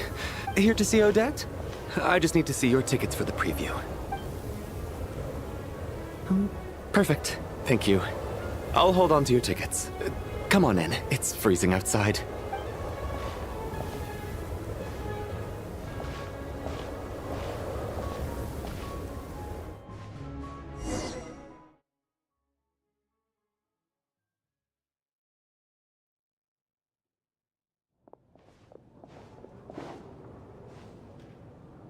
I think I'll leave the Lelek question until after the show's over. Then I'll go find Odette.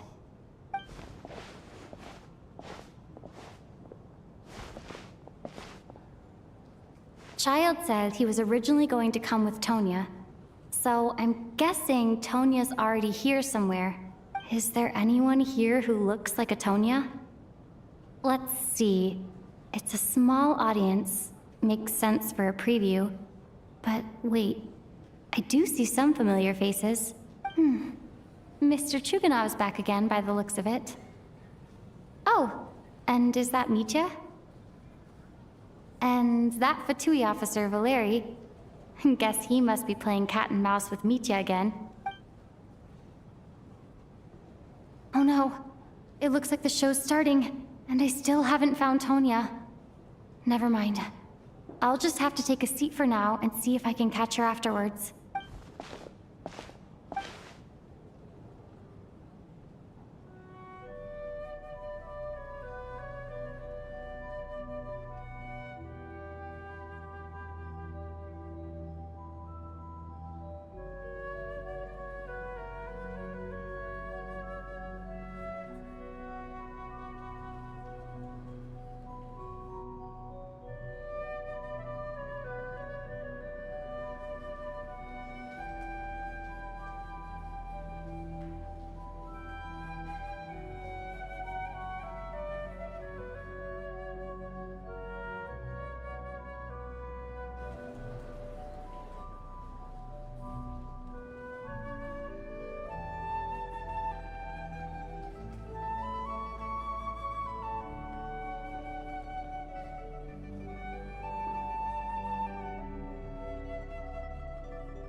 Members of the audience, I'm a staff member here at the theater.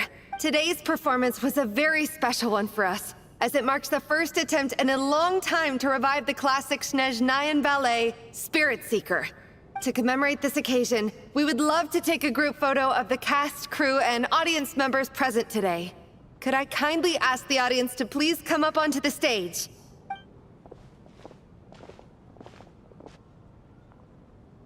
All right, everyone, huddle in a little more. Now, look at the camera. 1, 2, 3.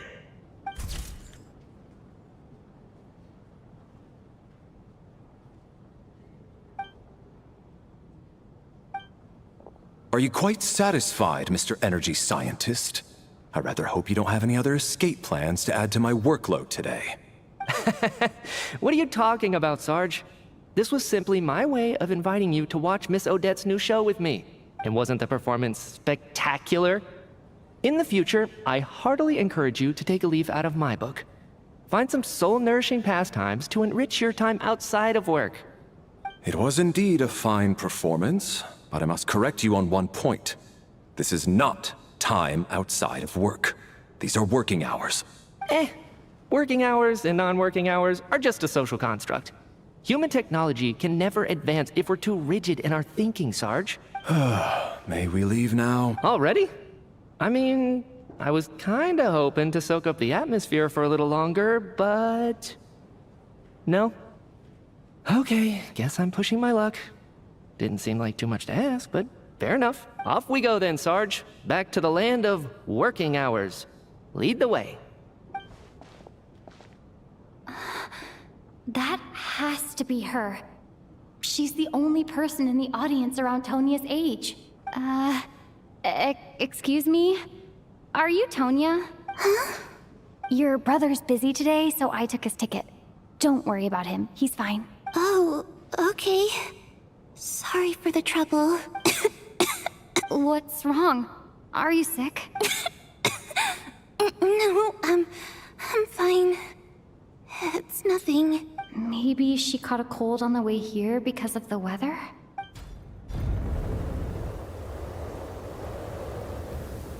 I haven't seen snow like this in a long, long time. It's most unusual. I know. It's completely white out there. You can barely see a thing. I've never seen such heavy snow in my life. Let's wait it out for now. You'd be lucky not to freeze to death in this weather. let alone find your way. Well, look at that. Maybe we shouldn't be in such a rush to get back after all. What do you think? Let's wait and see. Why do you need to take it so seriously? Fate has given us this wonderful chance to take a break. We owe it to ourselves to make the most of it. Come to think of it, there's a small inn not far from here that always keeps plenty of extra blankets on hand for guests. I know the route well. Shall I head over and borrow a few blankets? That way, anyone in a hurry can wrap up warm for the journey back. Just remember to return them next time you're over this way. Sir, there's really no need to go to all that trouble. Hey, it's no trouble at all. Wait here, I'll be right back.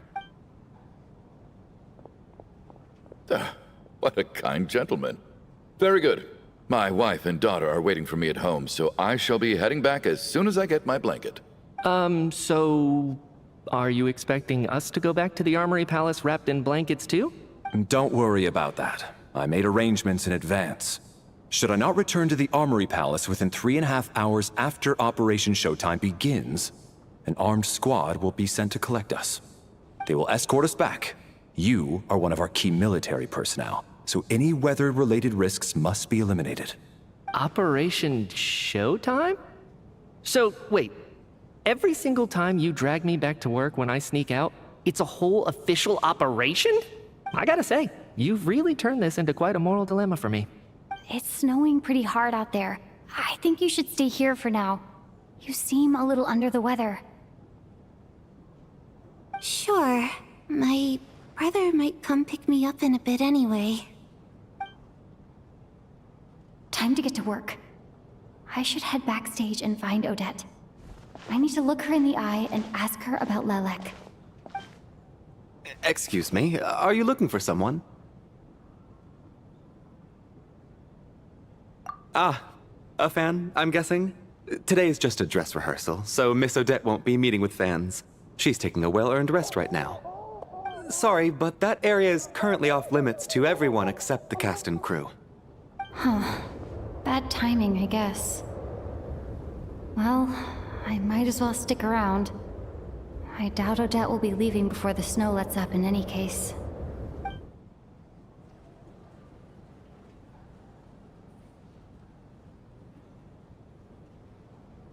What happened to the gentleman who went to fetch the blankets?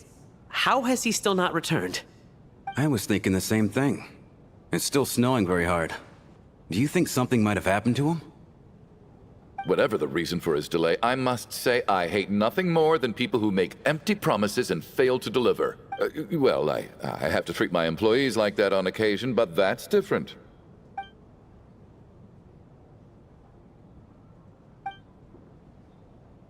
You seem anxious, Mr. Valeri. It's been nearly 4 hours since I left the armory. The army should have arrived to extract us by now. They know how much I despise tardiness and disrupted plans. There's simply no reason that they shouldn't have shown up by now. Surely a snowstorm like this one counts as such. Few things in this world can stop the Snezhnayan army, Mr. Mitya. And a snowstorm is certainly not one of them. Why don't you go out and take a look? They might be right outside, waiting for your orders before they dare come in. An absurd hypothesis. I have no intention of leaving your side for even a moment until I have escorted you back to the Armory Palace. This doesn't look like an ordinary snowstorm to me. That guy who left earlier, it looked like he just vanished into thin air. Either that, or my eyes were playing tricks on me. A man-eating snowstorm? Come on. Night hasn't even fallen yet. Spare us the ghost stories.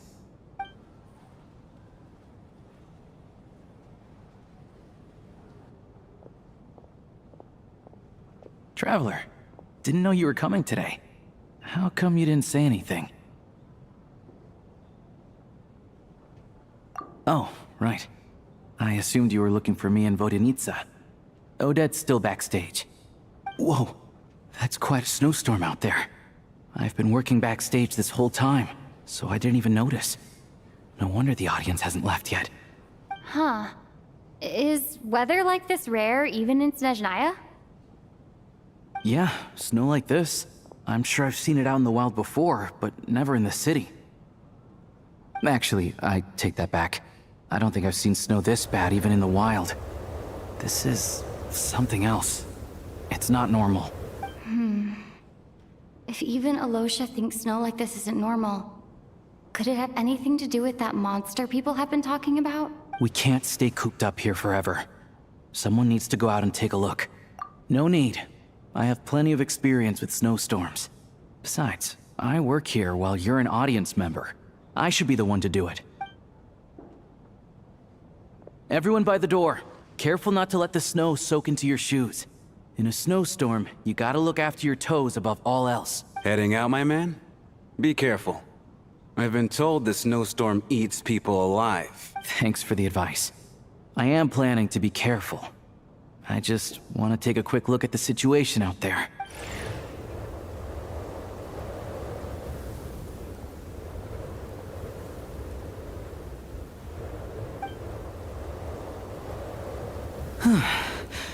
He's back! He's back!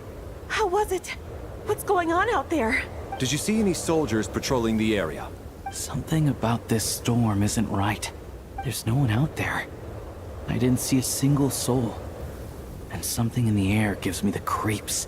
This isn't your average snowstorm. I suspect it might be related to recent events in our nation. I strongly advise everyone to stay here until the snow dies down. Are you serious? So all of us are trapped here now? That sounds a little far-fetched to me. You want to go outside and see? I, for one, am not risking my neck in that weather. This just turned from a minor delay into a major hassle. We can only hope that our friend who went to fetch the blankets just ditched us and went home. Is it really that bad? But my daughter, I won't be able to read her a bedtime story tonight. Huh? What are you all still doing here? Whoa! It's snowing hard! So now we're stuck here? Oh, this is terrible!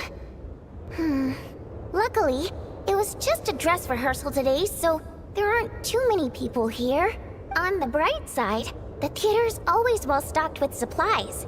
If the snow still doesn't let up as we get into the evening, you can spend the night here, everyone. At least, I assume that's alright? Odette? Fine by me. This seems like a sensible backup plan under the circumstances. My thanks to the theater for being so accommodating.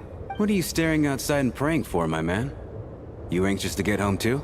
Oh, Your Majesty the Tsaritsa, I beg you, please do not let tonight's snowstorm stop. This is a golden opportunity to spend the night under the same roof as the two top stars in all of Snezhnaya. It's a once-in-a-lifetime experience. I think I've changed my mind. Sir, if you so much as look at us funny, you'll be seeing stars in a whole other way. Behave yourself, or you'll be begging for that blizzard. It's getting colder. We need to keep the indoor temperature up. Close the door and lock it tight. Let's head somewhere warmer.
And then there's the aristocrats.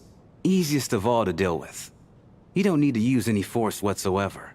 All you have to do is show them the rope you plan to tie them up with. Do you know why? I don't. Do tell. Because nothing horrifies them more than the thought of a cheap, coarse rope leaving creases on their precious million more coat. They'll do whatever you ask to avoid that fate. Unexpected, but funny nonetheless. Tell me another one. Oh, look at that. I got myself a new listener. Hey there. Let me introduce myself. The name's Shram, and I'm a mercenary. The kind that gets paid to do odd jobs for rich folks. And I am Chuganov, an entrepreneur. If my name is unfamiliar to you, you will no doubt have heard of my factory, the renowned... Are you really that famous, Mr. Chuganov? How come I've never heard your name before? Excuse me?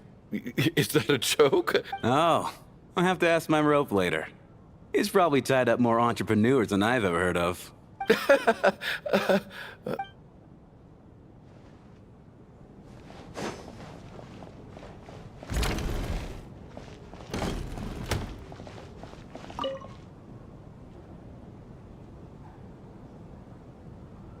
I don't think it's ever been this lively backstage before. I didn't know you were coming today.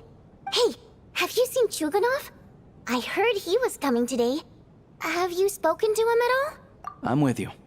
This could be just the chance we need. Yeah, I gotta figure out a way to coax some more intel out of him. I want to know why he suddenly changed his stance on Project Stuja. What exactly happened before the most recent Vetcha vote? For the Rokad, or just out of personal interest? Shh! There are other people around. Don't say the R word.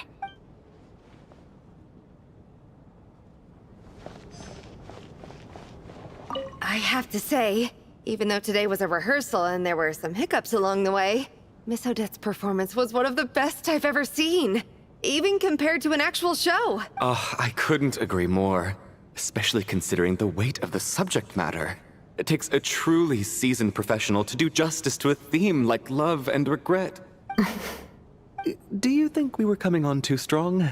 Odette's ignoring us again. What about you? What did you think of today's performance? Huh.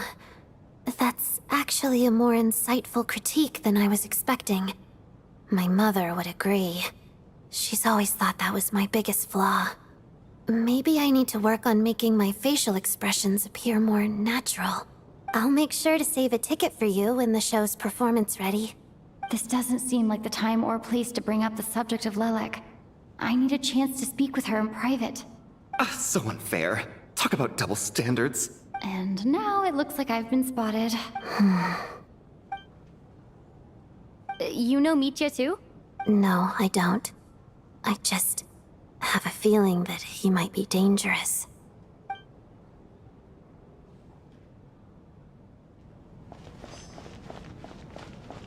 This is highly irregular. A delay of over an hour during an operation like this theoretically warrants a Harbinger-level response. I wonder what the issue is. The storm, or something else. Sarge, the day you learn to let go and just enjoy moments like this is the day you'll finally understand the meaning of life. Why, hello, ma'am. I believe you were the one sitting at a nearby table back at Podvorye Restaurant. Any friend of the theater's star performers is a friend of mine. It's a pleasure to meet you. I'm Mitya, from the Energy Commission. Greetings. Major Valeri, head of the Special Assignments Battalion. Armory Palace Royal Grenadier Guards, 1st Regiment. I am here to ensure Mr. Mitya's personal safety. Please let me know if I can be of any assistance.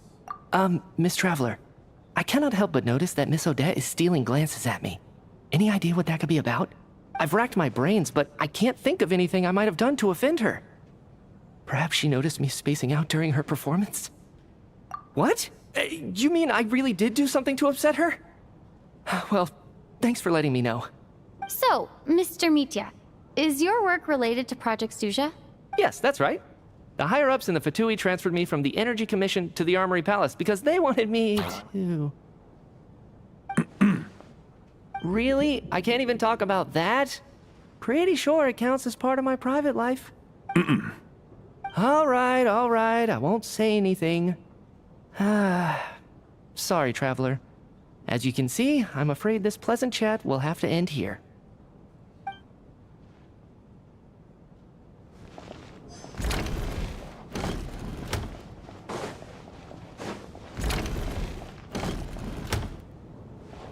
How are you feeling, Tonya?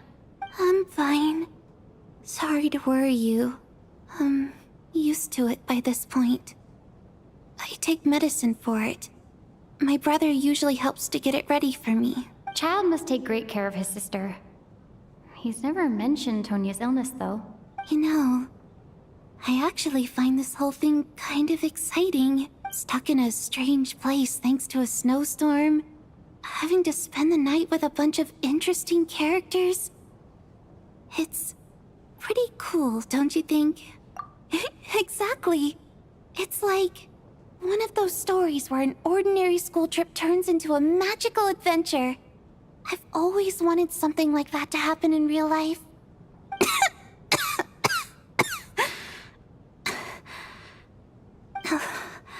I'm fine, really. Just got a little overexcited. Look after yourself. Otherwise, your brother will come after me.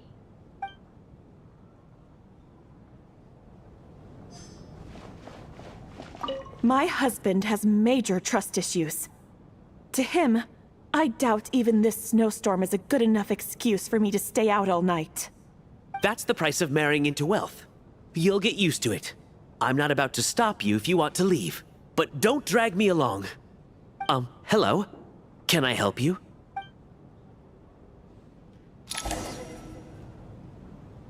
How's it looking, Alosha? No change from this afternoon. Heavy snow with no sign of slowing down. May I have your attention, please? The storm is unlikely to stop tonight, and it'll be even more dangerous outside at night than it was during the day. We at the theater owe everyone here a duty of care. Therefore, we strongly suggest that you stay on site overnight and avoid going outside unless absolutely necessary. In a few short moments, we'll give you a tour of the theater's various quarters. You can choose to sleep in the VIP room, the office, or backstage. Or on the stage if you'd prefer. We won't mind. I'll pass on sleeping on the stage. What if the snow is stopped by tomorrow morning? The early birds in the audience might think we're part of some experimental new show. A drama about sleeping? That could be fun. Maybe we could come up with a title for the production. Not bad. Clear selling point, at least. Could be a big hit. Anyone who doesn't wish to sleep on the stage, please follow me. I'll show you to the rooms. I guess I'll call it a night. Though, I feel like I won't sleep very well without Paimon here. I'm sure she'll be worried that I haven't made it back yet. But as long as she looks out the window, she'll probably realize what's holding me up. I wonder if she's feeling any better yet? At least she hasn't been getting any worse. Still, I should try and get back first thing tomorrow morning.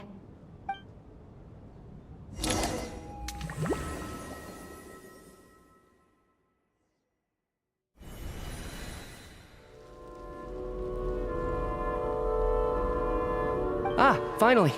Welcome back to the world of the living, lazy bones. I was about to wake you. The black mist is almost on us.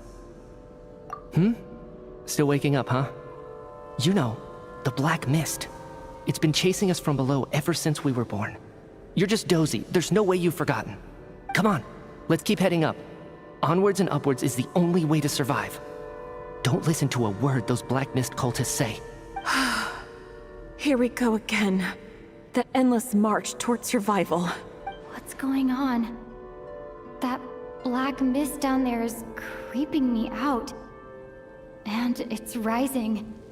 Guess I should head upwards and get away from it. The Black Mist cultists believe that being swallowed by the Black Mist leads to everlasting peace. But if you ask me, they're just lying to themselves. We're the only heretics left, the only ones who refuse to give in. We have to keep going. But how do you actually know that they're wrong? Dangerous question there, Torgov. The moment your faith wavers, you start a chain reaction that ends in the collapse of your will. Put the question out of your mind. Stay strong and believe that the black mist means certain death. Okay, but it's not my mind that's the problem. My body's about to give up on me. It's already starting to falter. I can't do this anymore. I've had enough of being forever on the run. What's the point of it all? All this will pass eventually, I promise. Keep fighting. It will be worth it. You accuse the Black Mist cultists of being liars. But you're lying too. There is no end to this path. It keeps going up forever. There was never any hope to begin with. The cult of the Black Mist has poisoned your mind, Sobolova. Are you thinking of giving up as well? I am.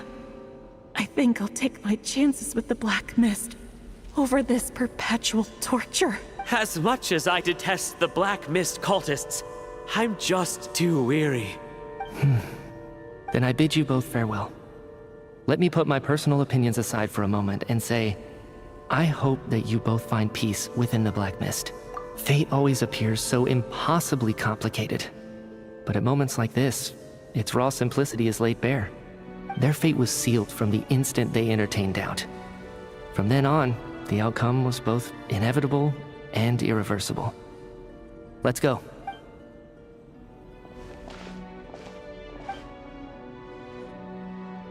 Torgov and Sobolova are gone. I never thought the day would come when even they would be swallowed by the Black Mist. It's just you and me now. Yes, it looks like it's satisfied. For now. This happens from time to time. But it won't be long before the Black Mist starts chasing survivors once again. No one knows how to stop its advance for good. Well, we should make the most of the precious moments of rest that those two bought for us. Huh? Are you really that sleepy, traveler?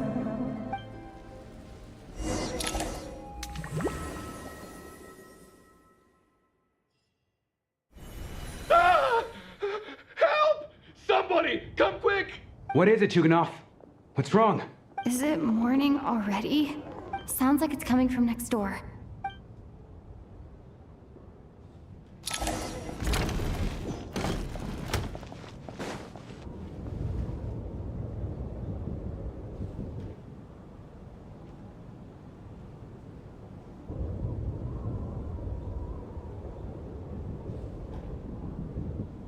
Don't look, Miss Tonya. Stay here. Okay. What happened to them?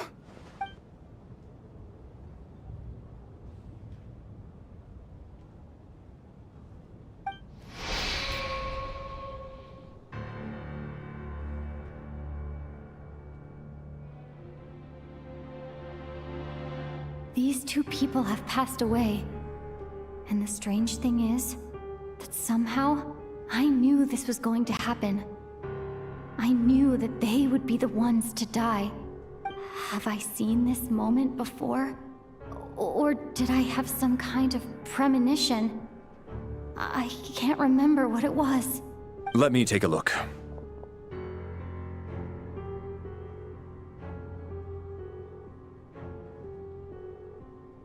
No vital signs in either of them. They're dead. The cause of death, however, remains unclear. No wounds on the bodies, no signs of a struggle, and no skin discoloration caused by the buildup of toxins. But just last night, they were chatting and joking away. This is so sudden. Could they have had pre-existing medical conditions? Even then, the odds of them both dying of sudden complications on the same night are extremely low. It's hard to believe that they died of natural causes, nor does this appear to be a suicide.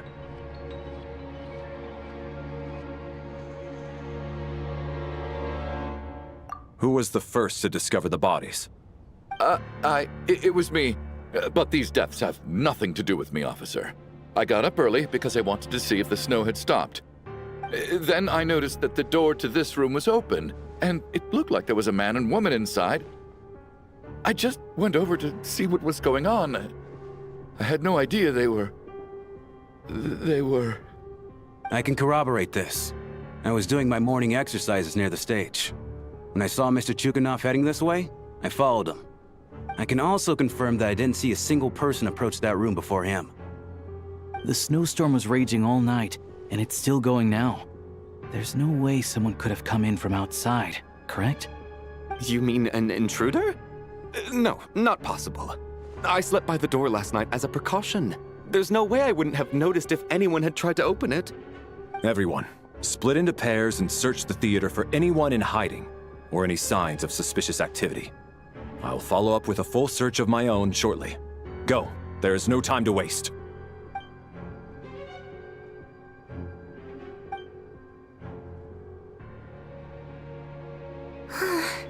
Nothing on your end either?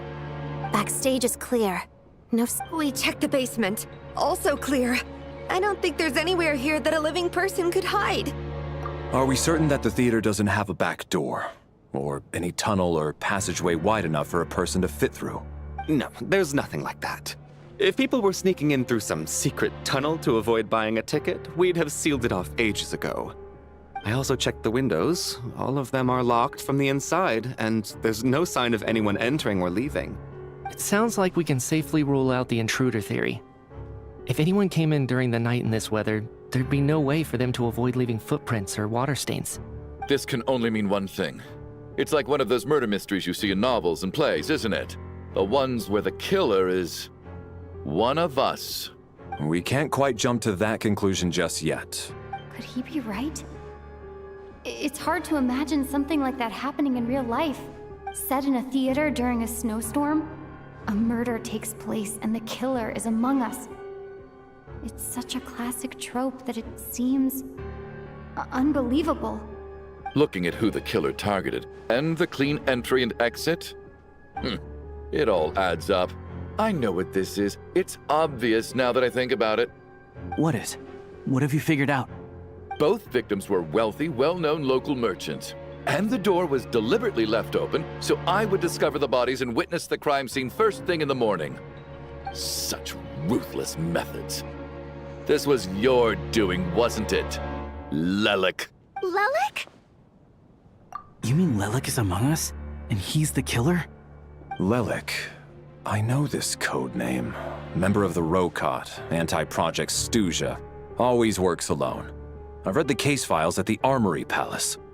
Walk me through your reasoning, Mr. Chuganov. What do you know about Lelik?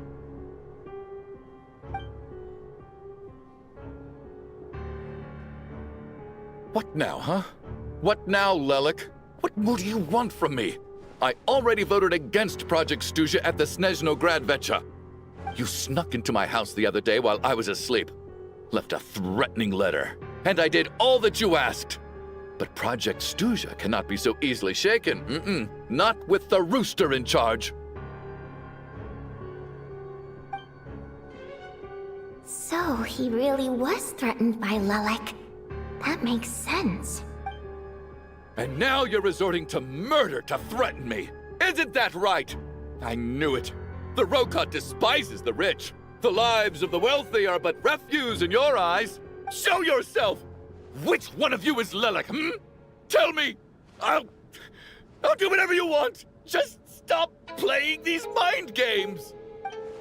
Was this really Lelik's doing? Would Odette really do something like this? If Odette really is Lelik, this seems out of character. But then again, how well do I really know her? I'm probably the only one here with a compelling theory about Lelik's true identity. But if I reveal it now, I'll be putting Odette in the line of fire. What should I do? I don't think it's likely that Lelik killed anyone. At least from the stories I've heard, he's never killed anyone before. And his name has never come up in connection with any murder cases. Besides, even if Lelik did want to threaten you, why resort to such an extreme and roundabout method? It's not his style at all. Vodyanitsa doesn't know that Lelik might be Odette, but her assessment is pretty much identical to mine. Miss Vodyanitsa, why do you suddenly feel the need to speak in Lelik's defense? Defense? Oh, no, it's just... I'm worried that we're jumping to conclusions here, so I wanted to share my point of view. Also, I don't think the Rokot is as bad as you're making it out to be. Well, if you think I'm so wrong, what's your theory then, Why don't you tell us who the killer is? The case is still evolving, Mr. Chuganov. Please do not prevent others from expressing their opinions so early on in the discussion. Even so, there's no denying that the recent threat received by Mr. Chuganov may well be an important clue. So there's still a good chance that Lelek is right here among us. I can't do this anymore. I don't care if it's still snowing outside. I have to get out of here. Whoa, take a beat. We all know it's far too dangerous out there. Even the soldiers couldn't get to us. Go out that door, and you might not live to tell the tale. And whoever this Lelek is, they're surely not going to murder anyone in broad daylight. Be sensible, my man. You're safer inside. As much as I regret having to say this, I'd like everyone to cooperate and refrain from exiting the premises until further notice. Because as things stand, every one of us is now a suspect. Unless anyone has further information to share, let's adjourn for now. Feel free to keep searching for clues, but make sure you don't go off alone.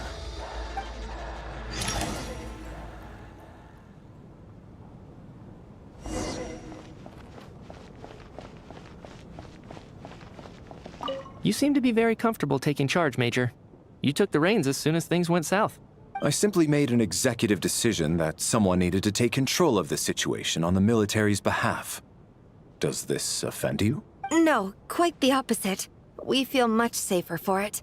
By the way, what does Major mean exactly?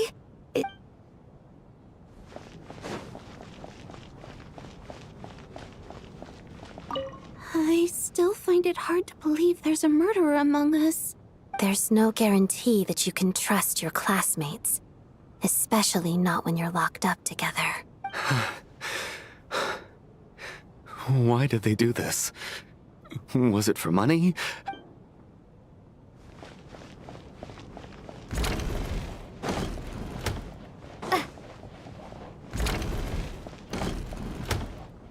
You're right. That was my bad.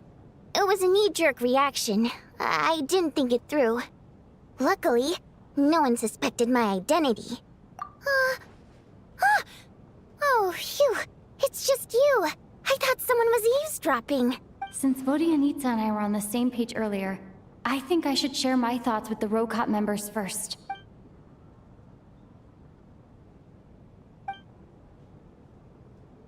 Whoa. Are you serious? I don't know if this counts as gossip, but it's definitely on track to be the juiciest this whole year. Odette? Really? Odette? Oh god, how dumb does this make me look? Lelek has been right under my nose this whole time, and I didn't notice a thing. Actually, it's exactly what you'd expect. Sometimes, hiding in plain sight is the best strategy. And now that you mention it, the more I think about it, the more sense it seems to make. It all adds up. What are we up to now? 1, 2, 3... Odette's identities. She's my coworker, specifically a ballerina, and also a Fatous, a member of the Rokot. Now, Lelek. It must be so exhausting. I just want to give her a hug.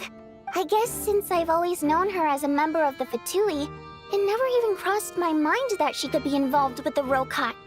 Let alone be Lelek. I don't understand. If she's with the Fatui, what reason could she have for being so opposed to Project Stusha? Probably best if you ask her that in person. Well, since you waited until now to bring this up instead of announcing it to everyone earlier, does that mean we're all on the same page here? Yeah. Lelek may not follow orders from the Rokot leadership, but as far as I'm concerned, she's never crossed the line. If anything, her actions benefit the poor. We need to confront her face to face. Do you think she'd really admit to being Lelek? I don't know. We'll have to see how it goes. For now, we'll work on the assumption that she didn't kill anyone, and see how much she's willing to tell us.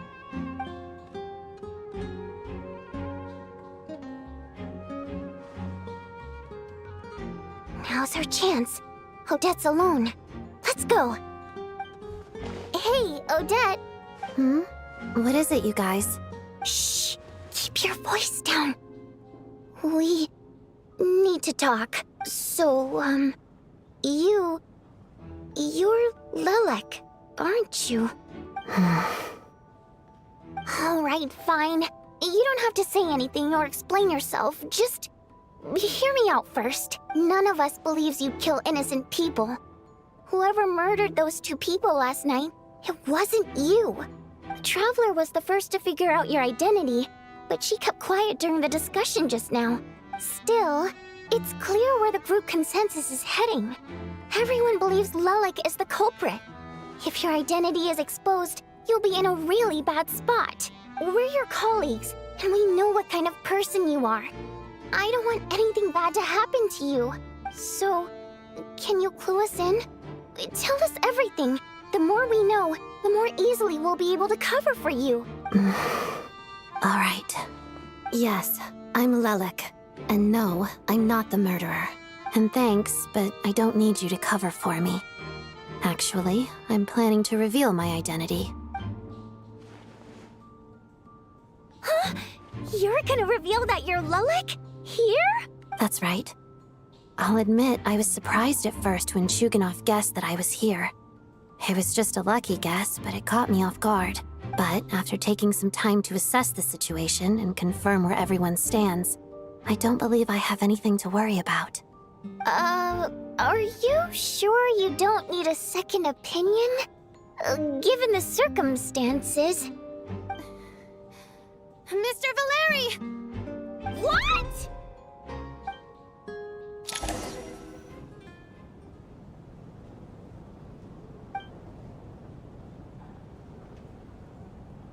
So... Odette is Lelek? I don't know what game you're playing, but you've got a lot of nerve. It's just one identity. So what if it's exposed? I can disappear and adopt a new identity anytime I please.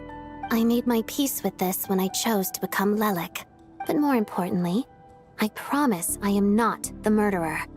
Which means that someone else is. So, if anyone still insists that I did this, you'd best produce the evidence now. Otherwise, I suggest that you bite your tongue. Because if you really believe I killed 2 people without making a sound or leaving a trace, pointing fingers at me would surely only make you my next target. Is this really the truth, Miss Odette? That's confidence, all right. I believe you. A real no-nonsense attitude. I can see why Marionette said that she's on track to inherit the title of the Fair Lady.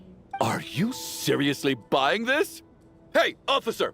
She just admitted to being Lelek. Aren't you going to do something about this? I do have one question, Miss Odette. Why have you chosen this moment to come forward and reveal your identity? If I didn't say anything, everyone would be focusing all their efforts on finding Lelek. And that is exactly what the real culprit wants. I don't want to be the scapegoat who lets the murderer get away with this crime. Despite all the accusations, she made the smart choice. A remarkable display of rational thinking under pressure.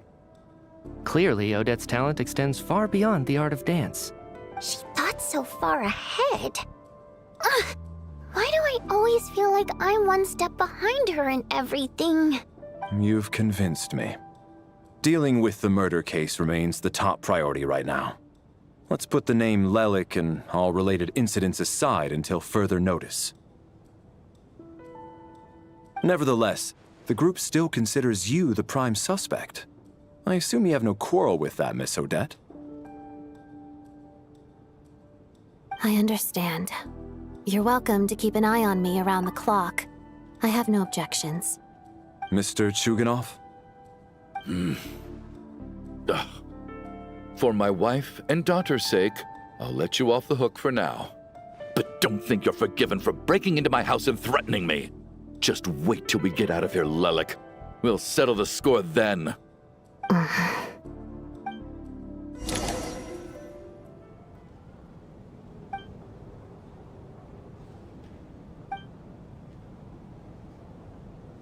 Good work. work, Lelek guard team.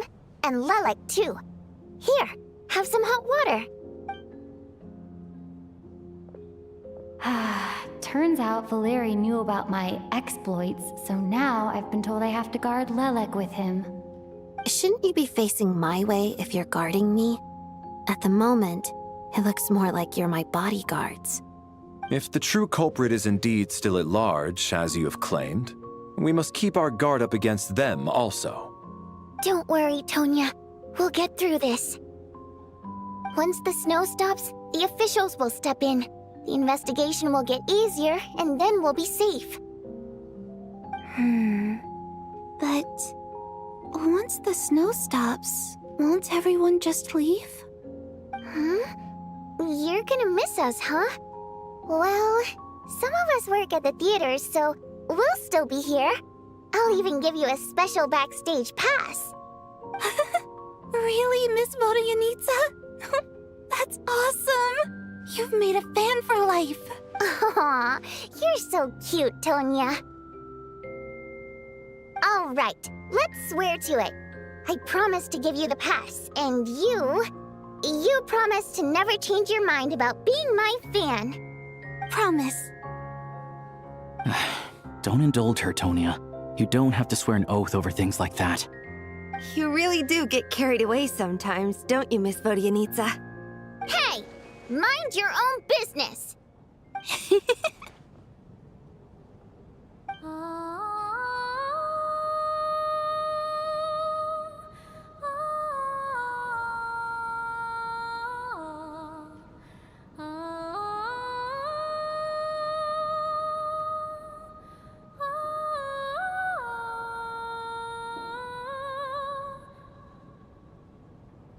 Don't be nervous, Miss Water Imp.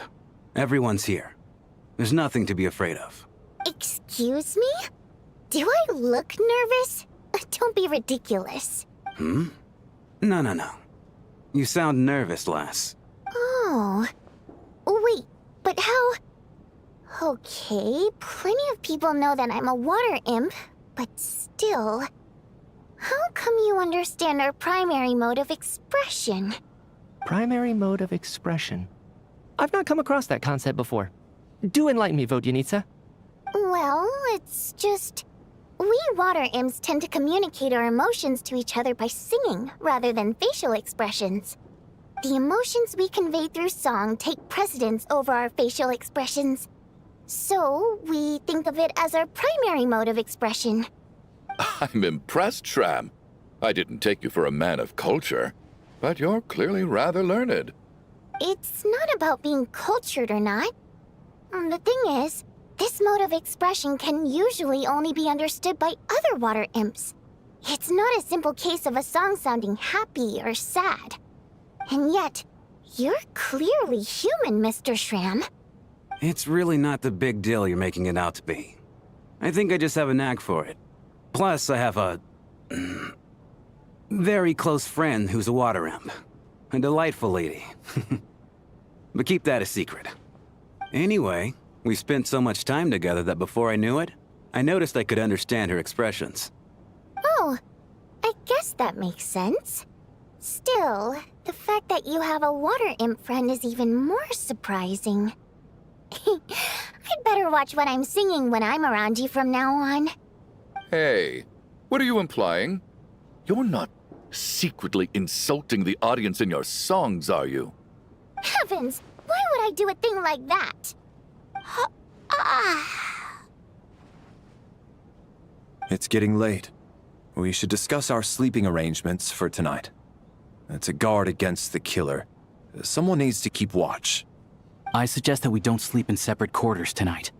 It will be safer if we all stayed together.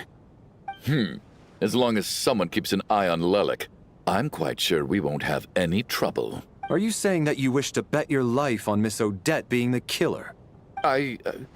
Nonsense. Of course not. Then I propose the following arrangement for tonight.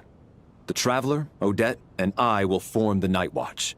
We'll sleep in shifts, but 2 of us must be awake at any given time. An excellent idea.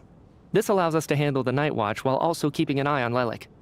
Meanwhile, the rule of taking shifts in pairs resolves the other issue. Namely that we can't necessarily trust the Traveler or Valeri either. I expect that plan took you quite some time to come up with, didn't it? Actually, our field combat manual outlines a similar approach. Although the scenario there involves guarding prisoners overnight during field operations. That being said, I must clarify that I harbor no disrespect towards you personally, Miss Odette. In fact, Lelic's numerous covert operations make fine textbook examples for military agents. I care less about respect and more about the fact that you just robbed me of 2/3 of my sleep tonight. I'm calling dibs on being the first to rest. Good night.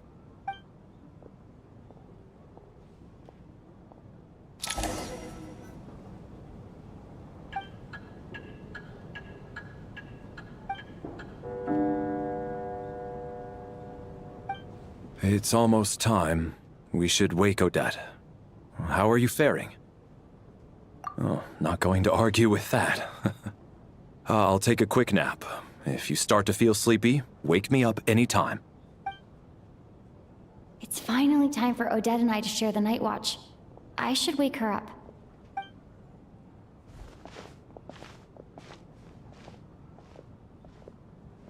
I came here to get information from her in the first place. Maybe I should think about what questions I want to ask before she wakes up. How long are you gonna keep staring at me? Couldn't sleep.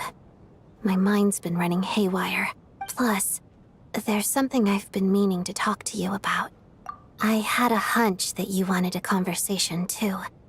Let's take this chance to clear the air, shall we?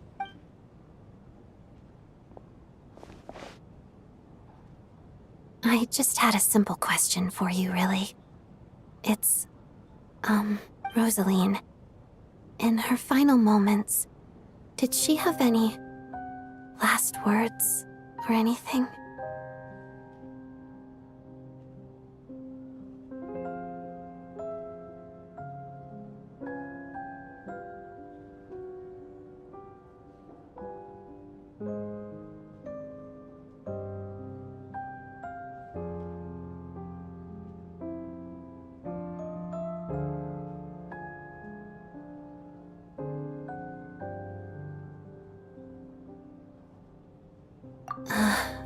I see.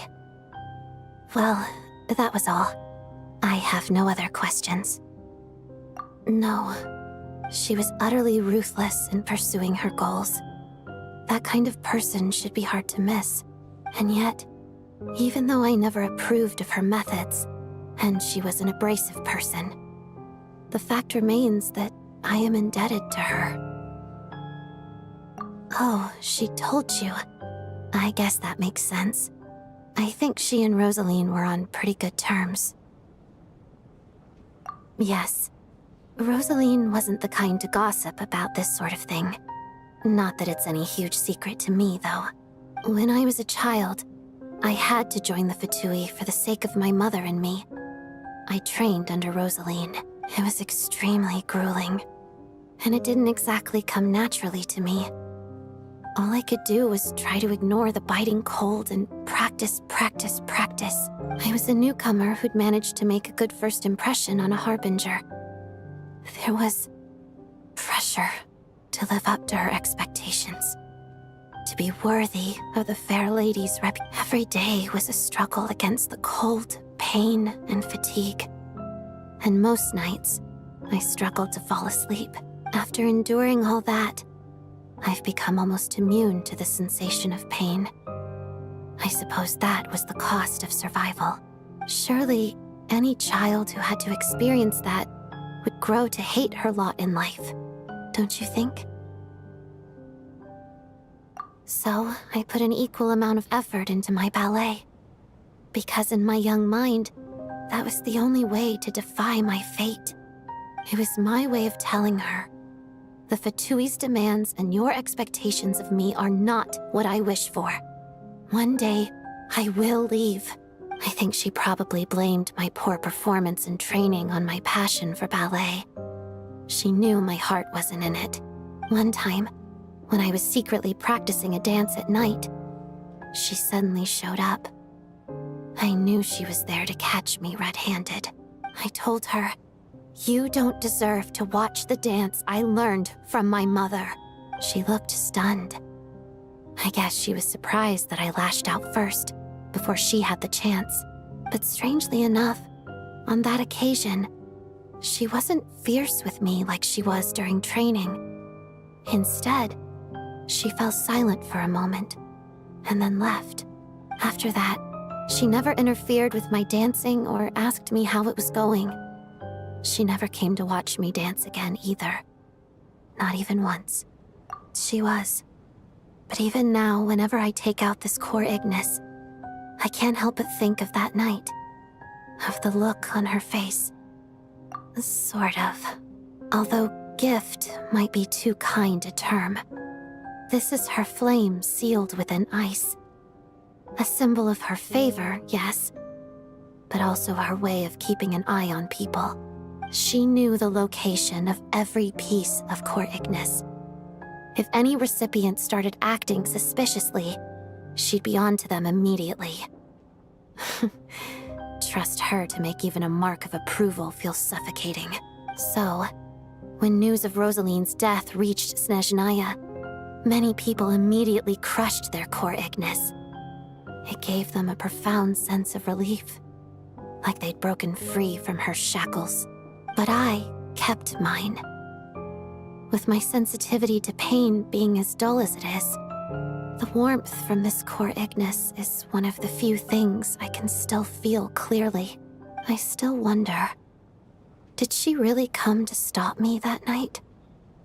I wasn't sure, but I was scared, so I said some really awful things.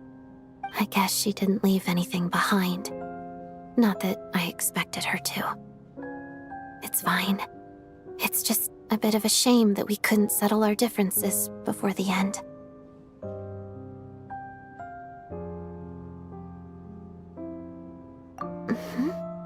She did. Are you sure she was talking about this event?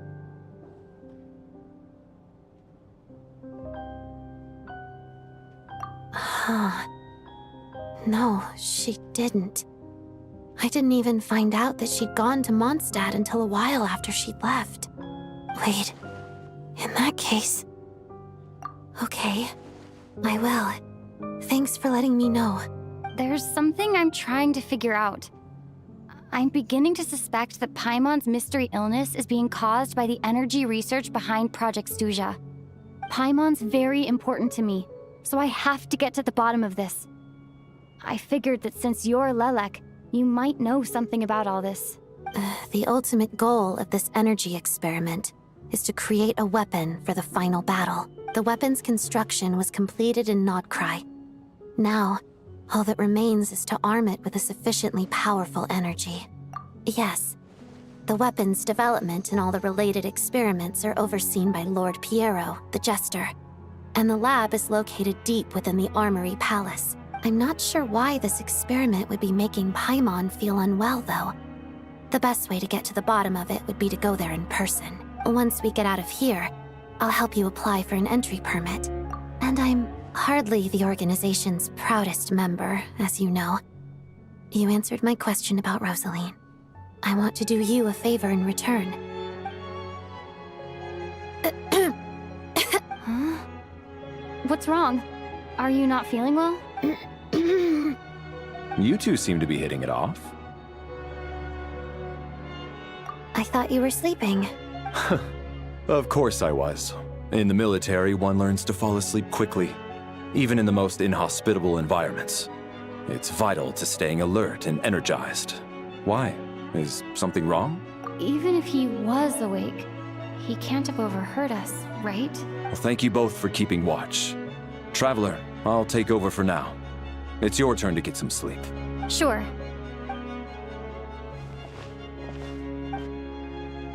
This is our second night here, but at least I found out a little more about Paimon's condition. I hope she's been sleeping well the past couple of days. Huh. Why do I feel like I'm being watched? Seriously? Is this payback for when I stared at her earlier? But I thought she was asleep.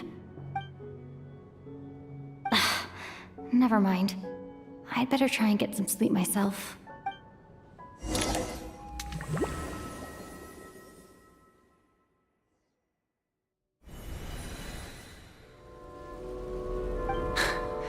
Hey, what are you spacing out for?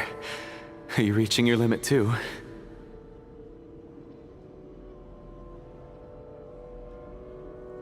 How long have we been walking for? Do you remember? Time's lost all meaning. Ever since we noticed that thing above our heads. A star key? Or key star? Anyway, the person who named it was swallowed by the black mist.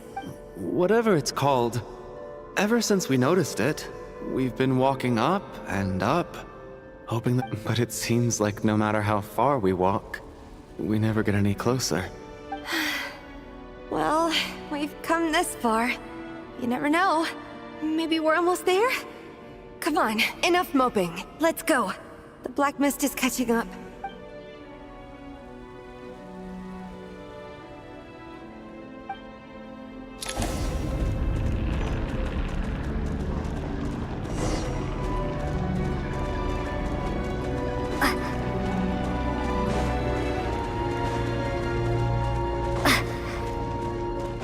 Monsters!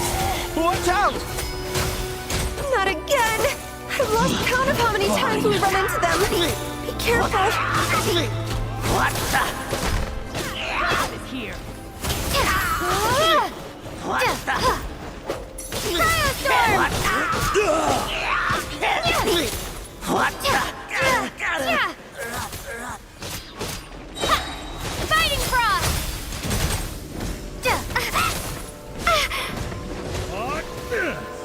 Encase!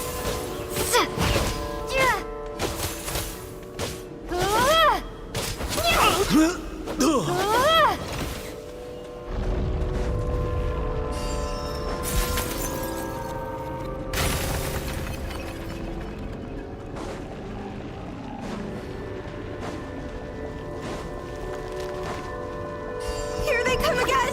Get ready! You wanna fight? Let's go! Gonna cleave ya!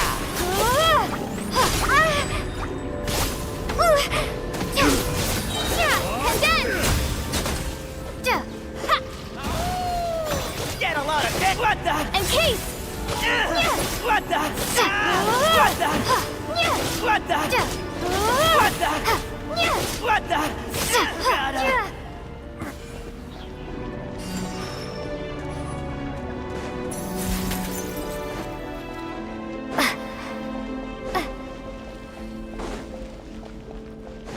Monsters ahead of us? The black mist behind us? It feels like there's no escape.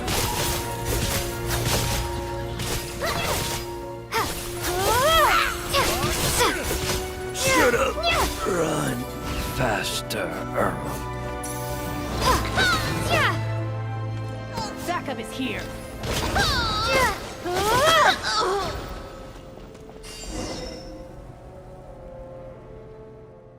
Are you hurt, Coolish?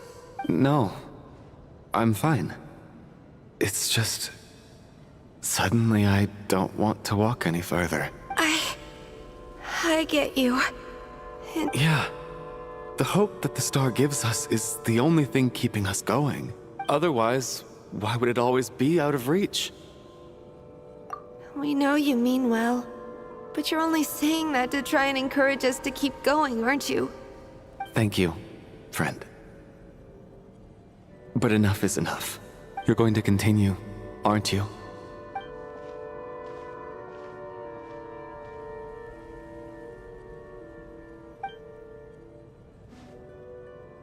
It's not an illusion. We really are getting closer to the star.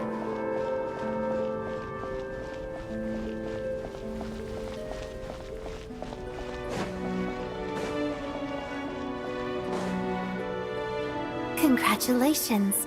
You're the first person to make it here. I'm the star's envoy. The black mist has stopped rising. Its hunger is satisfied for now. having devoured your two companions. This is a good opportunity. I'll let you get some rest before we continue. What do you mean, leave?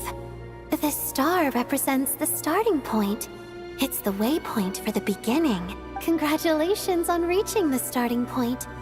Once you are ready, we will head out and walk upwards. I will be right by your side the whole way. Huh? What's wrong? Hey, don't give up before the journey's even begun.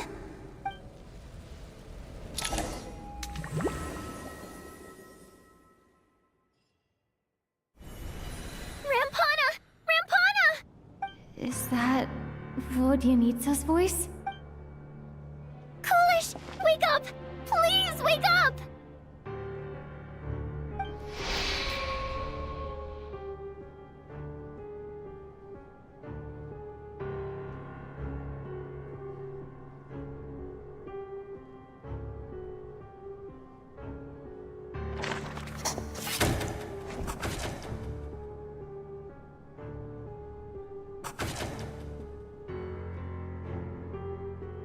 The situation is identical to that of the two casualties yesterday. We cannot ascertain the cause of death. At least there are some elements that we can rule out this time. They slept on the stage with everyone else, so I suppose the surrounding environment can't be a relevant variable. Rampana. Coolish. Weren't some of us keeping watch last night?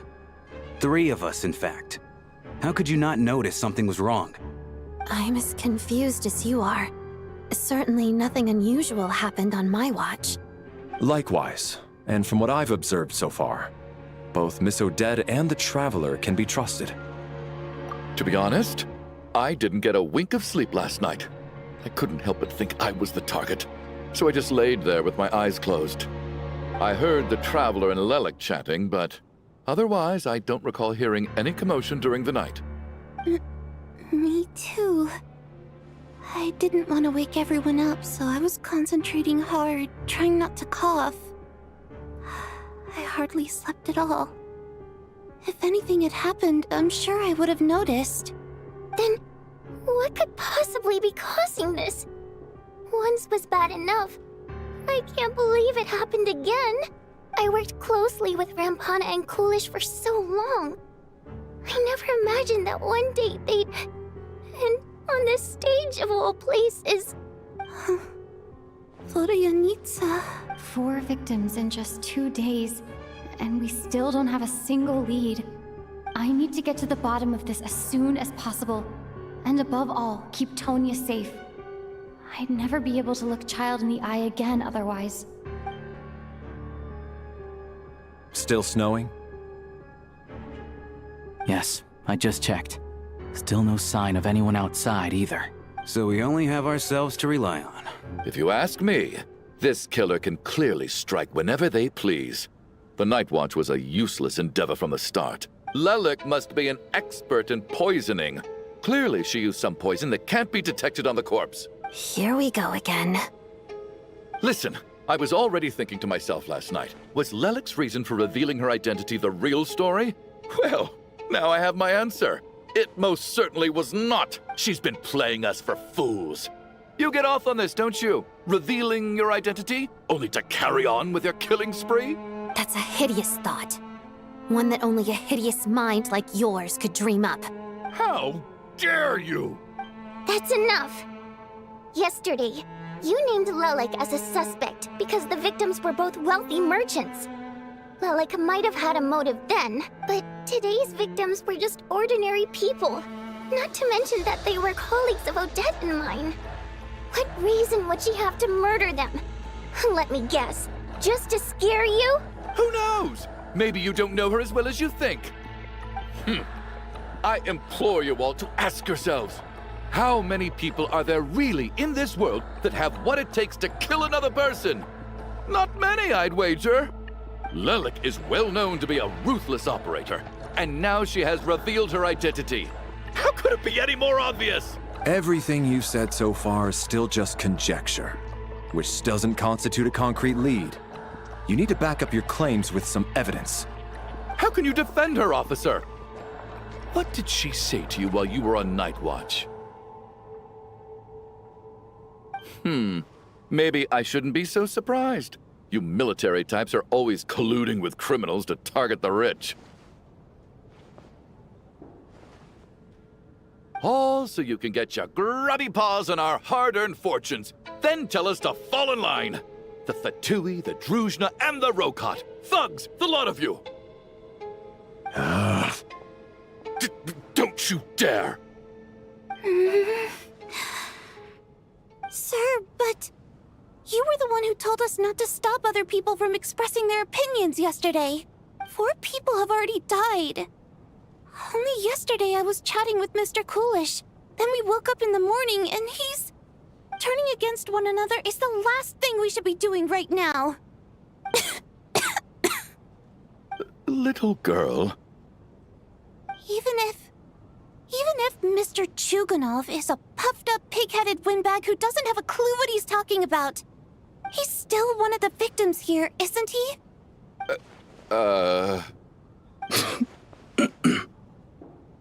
Quite.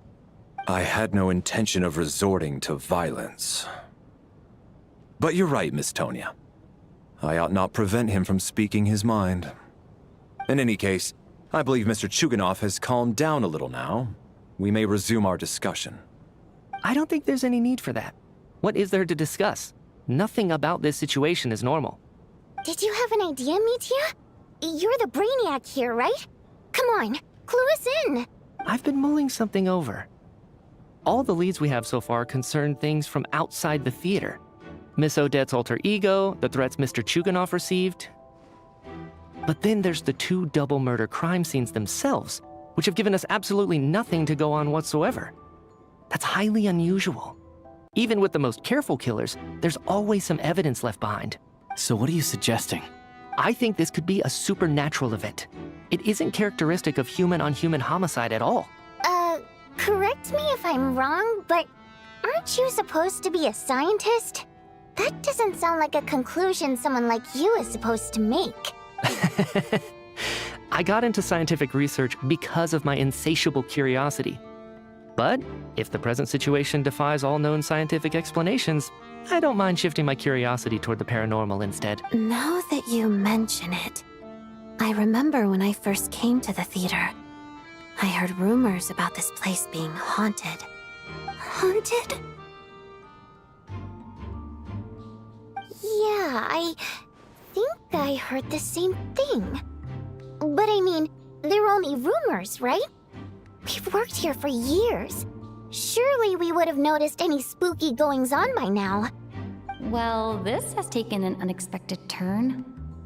A haunted theater? If Paimon were here, she'd probably be hiding behind me in fear right now. Why don't we take this opportunity to look for clues again with a more open mind? Maybe a different perspective will help us see something different. Very well. Whether it's criminals or ghosts we're looking for, the same rules apply. Everyone needs to tread carefully. I'll move the bodies into the same room for now.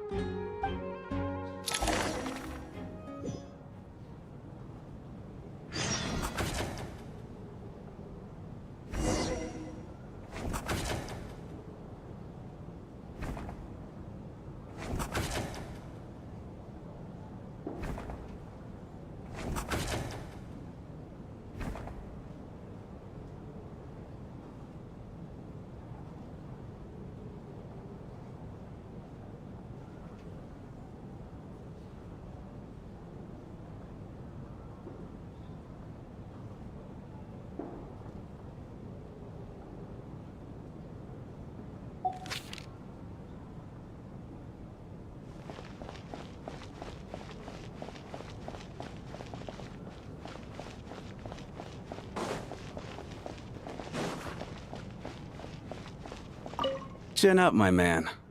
That soldier guy just gave you a bit of a fright, that's all.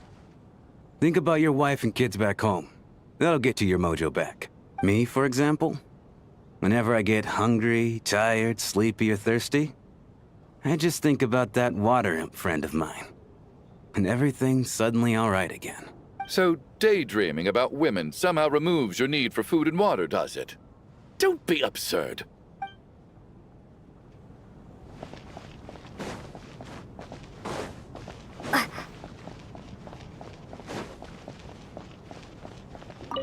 I need to think very hard about whether there's anything that ever needed hiding. After all these years, there must be some things even I've forgotten about.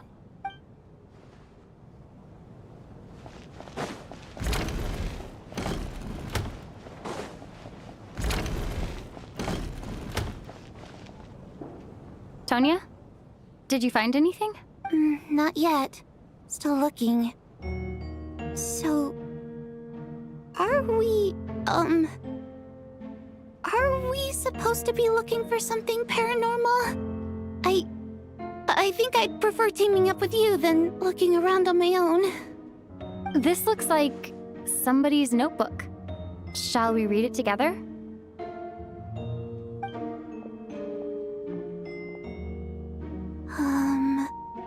Well, it doesn't look scary or anything, so I guess it should be fine. All right, let's read it together.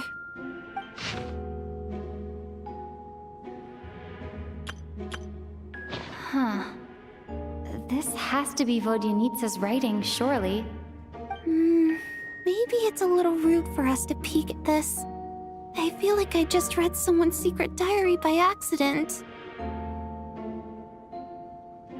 It sounds like she's writing this for her parents, right? I don't understand. Why put this stuff in a notebook instead of mailing it in a letter?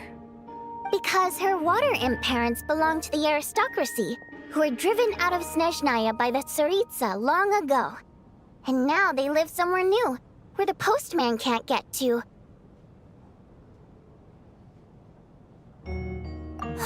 We're sorry.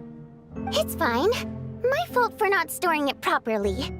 I can't leave things lying around and expect them to get ignored when everyone's scouring the place for clues.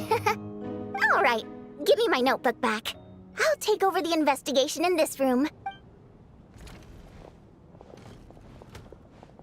Oh,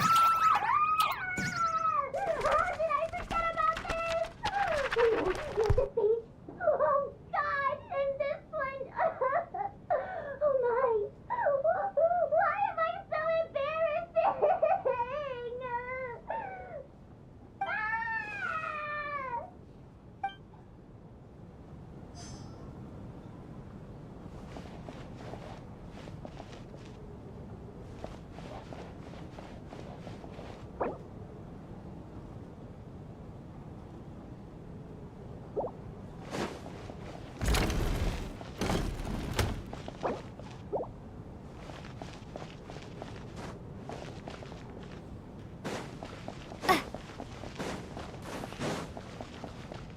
Chin up, me, for example. So,